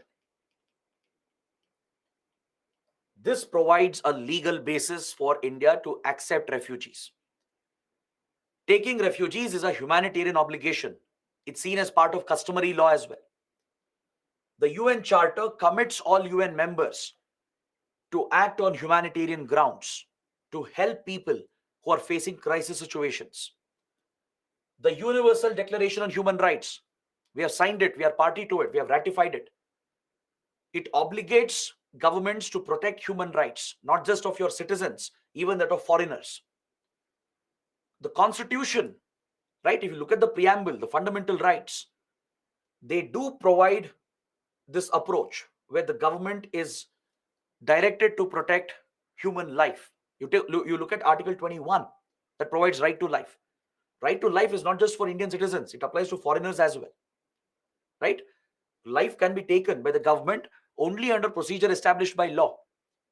The right to life applies for everyone, not just for citizens of the country, even for foreigners, even for refugees. So if refugees are trying to save their lives, if they are running away from a conflict, entering your country asking asylum, it becomes a constitutional commitment in a way to protect them, right? And a global humanitarian obligation as well. But what is really worthy of criticism here is the public stand that India will deport them. See, this matter at the end of the day is a sovereign decision of the government. Whether you support it, whether you criticize it, doesn't matter at the end. The government will decide. The government has full discretion here, right? Based on various inputs, the government would have taken the right call. But one approach which comes for criticism, which also violates international law, is the stand that we took that we will identify the existing Rohingyas and will deport them back to Myanmar. This you cannot do. No country can deport refugees back to the place where they can face violence. This violates an international principle, a customary law called the principle of non-refoulement. If any country says that we will take the refugees, we'll deport them, we'll send them back to where they came from. If you're trying to deport them to a place where they still could be targeted, where they still could face violence, then such a country violates this principle called principle of non-refoulement. This is customary law. It's part of UN Charter. It's part of Universal Declaration on Human Rights. It's part of the Refugee Convention. Whether you sign Refugee Convention or not, whether you're party to it or not, it becomes an obligatory principle on every country that no government can forcefully deport refugees where they can face violence again, where they could be targeted again. So this is one stand which comes in for criticism. It marks a violation of international law. The UN pointed this out as well. The UN said, India can't deport. If it does, it will be violating principle of non-refoulement. Is that clear? So looking at the crisis and the controversy, it's better that India comes out with a policy or a law to deal with refugee situations. Given that we have dealt with so many refugee crisis situations in the past, instead of allowing discretion to play a role, instead of leaving it to the government of the day, right? It's better we have a dedicated policy or a law in place. We should think of a refugee policy or maybe a refugee law. At the global level as well, efforts are being made through the UN. A global compact for migration is being adopted. It is still being developed. So right now, there is no global framework apart from Refugee Convention. Many countries don't support Refugee Convention. It's very outdated. It's very specific to Europe, specific to the World War context. It places many unnecessary burdens on governments that receive refugees. That is why many developing countries like India and others, they haven't signed Refugee Convention and the additional protocol. So what we need is a better global framework through the UN. All right. There is a global compact for migration, which is being developed. Global compact on migration to create one such global framework. India is also participating in these negotiations and discussions. So this is something you should make a note of, and we should also think of our own refugee policy or law at the domestic level. So there is a uniform approach to all refugees without any kind of discrimination, right? But you can't deport refugees back to a place where they can be targeted, to a place where they can face violence, because that would violate the principle of non-refoulement. Whether you sign refugee convention or not, this becomes a customary international obligation. Is that clear? Now, the last point here, please note down the name of an island called Bashanchar Island. You can see a small island here where the Meghna River of Bangladesh meets the Bay of Bengal. This is where you have this small island called the Bashanchar Island. This island is frequently in news because this is where Bangladesh has set up a massive refugee camp to hold the Rohingya refugees. So it could be important for prelims. This island is frequently in news because of the refugee camp that Bangladesh has built here. But there is a controversy. Bangladesh has been criticized because this island is a low-lying island and it is very vulnerable to cyclones and coastal flooding. As you know, cyclones are common in Bay of Bengal. They strike Bangladesh as well. Rising sea levels are a threat because of climate change. Coastal flooding is quite common, right? There is a fear that Bashanchar Island could get flooded or it could be hit by a devastating cyclone that will threaten the lives of refugees who are lodged over here. They can't move out. They can't escape from here, right? So many critics have pointed out that this is a inhuman approach of Bangladesh. But you should also understand Bangladesh is dealing with a massive burden. Lakhs of Rohingyas have come and they have to be settled in Chittagong and Cox's Bazar. So at Bashanchar Island, Bangladesh has built this massive refugee camp where it has settled some of these refugees. And there is criticism that Bangladesh is not focusing on the humane approach as the island faces the risk of flooding and disasters. That's why this island is in news. So please make a note of this for your prelims. Now, ideally, India as a regional power should have found a solution for the Rohingya crisis. As this became an issue between Myanmar and Bangladesh, we should have shown leadership and used our influence with Myanmar and Bangladesh to work out a solution that would settle the crisis and protect the Rohingyas. But unfortunately, India was silent. We didn't do anything to mediate between these countries or to resolve the crisis. Now I'm pointing this out because I'm pointing this out as a criticism because China exploited the vacuum left by India. See, we were the regional power. We were in the perfect position to resolve the crisis because we ourselves were getting affected by the crisis. And we had good influence with both governments. We were very friendly to both Bangladesh and Myanmar. We could have used our influence to settle the issue and work out a solution on humanitarian grounds to protect Rohingyas. But India left the issue open. We didn't step in. We left a power vacuum that China occupied very quickly. China was the one which stepped in 2016 and worked out a three-step solution by bringing Bangladesh and Myanmar together. Thus, China cemented its influence in the region, and this was a lost opportunity for India. China convinced Myanmar for a ceasefire to halt the operations against ARSA. This was the first step in the three-step solution. It convinced Myanmar to stop the counter-terror operations, to hold the fire, to call for a ceasefire. It urged both Myanmar and Bangladesh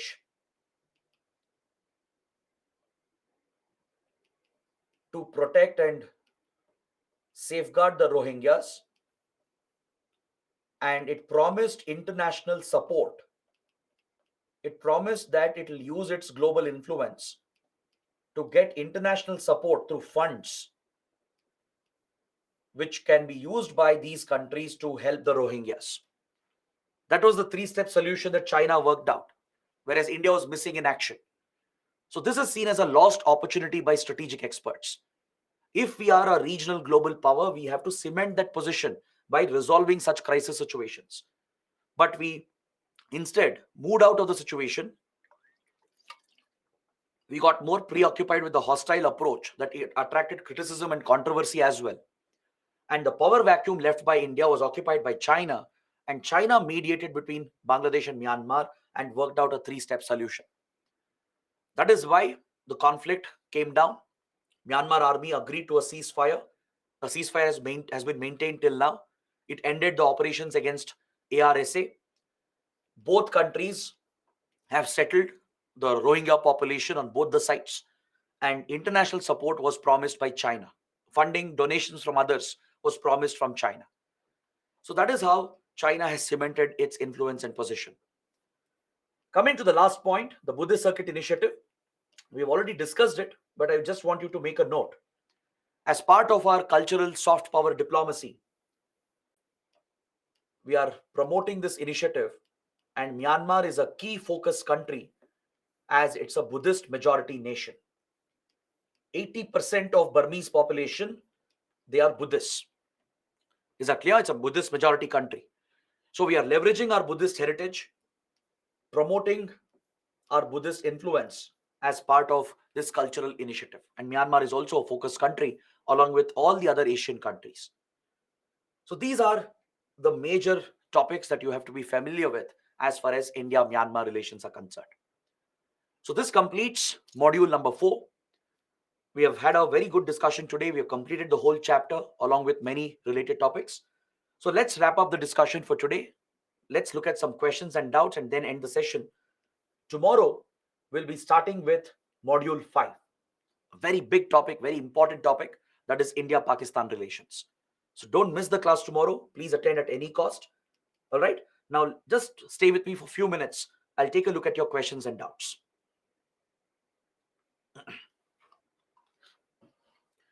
Abhishek is asking, what is para-diplomacy?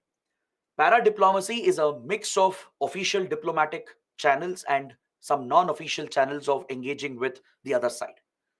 For example, you might use retired officials, former diplomats, or you might use civil society activists, right? Anyone outside of the government.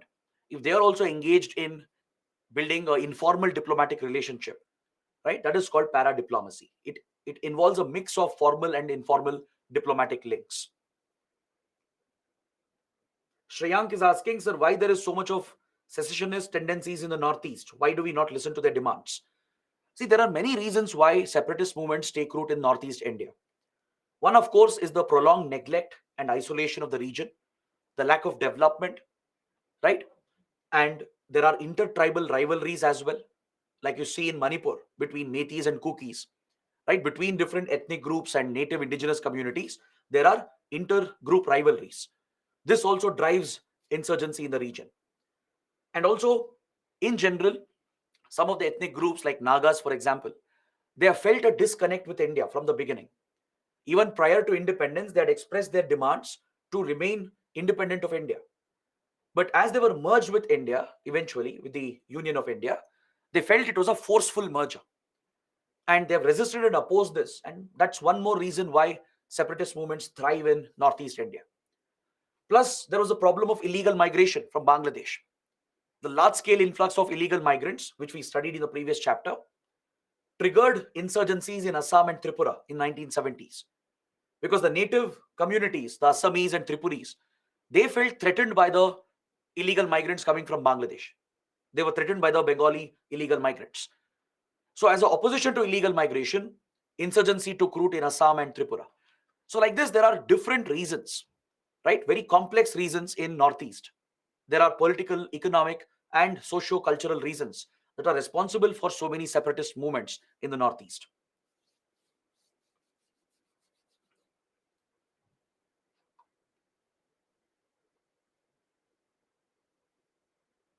Akula says, you said nationalists are pro-India. Now you are saying they are pro-Pakistan.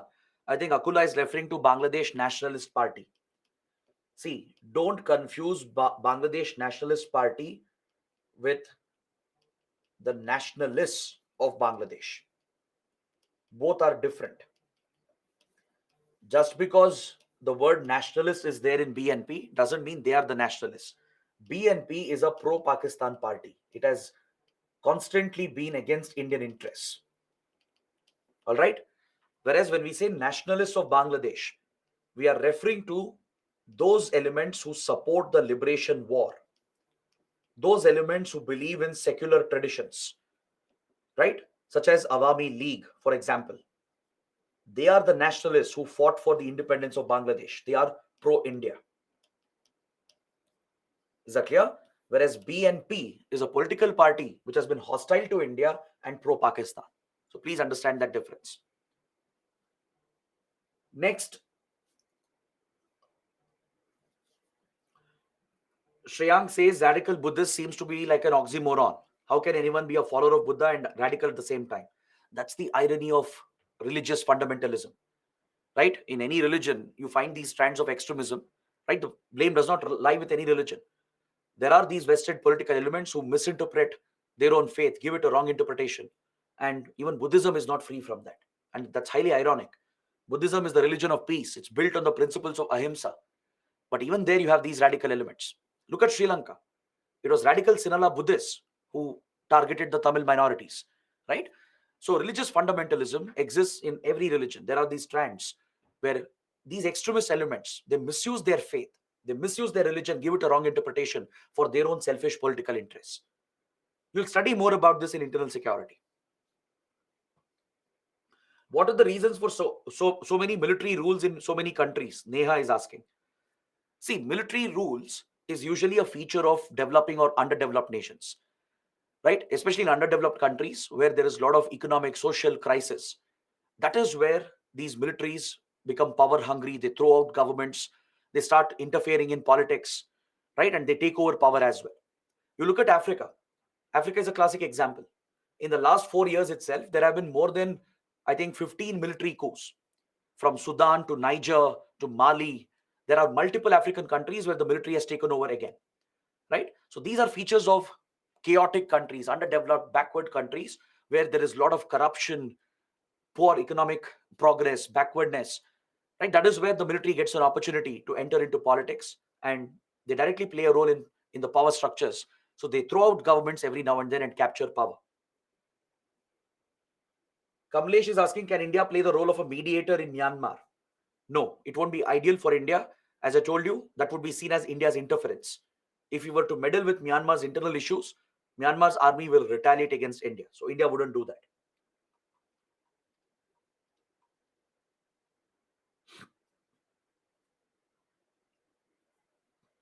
Abhishek is asking, sir, then what can be the solution for problem of refugees? As I told you, you act on humanitarian grounds and you should have a policy so that your approach is uniform towards them. There should be a global framework as well, which the UN is working on.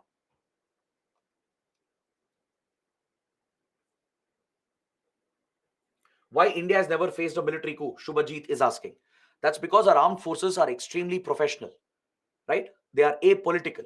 They don't get involved in politics, right? We are a civilian democracy, elected democracy, where the civilian government has complete authority over the armed forces, and the armed forces have fully accepted that constitutional obligation.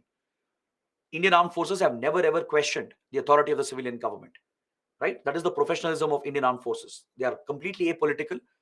So it's thanks to our constitution, our political system, and even to the armed forces that armed forces have never meddled with the politics of the country. And that's how it should be. All right. So guys, these were the questions. So let's end the discussion for today. We'll meet again tomorrow and take up the next chapter, that is India-Pakistan. Do let me know how it went. I hope you guys liked today's discussion. So I'll see you tomorrow. Thanks for watching. Have a good day.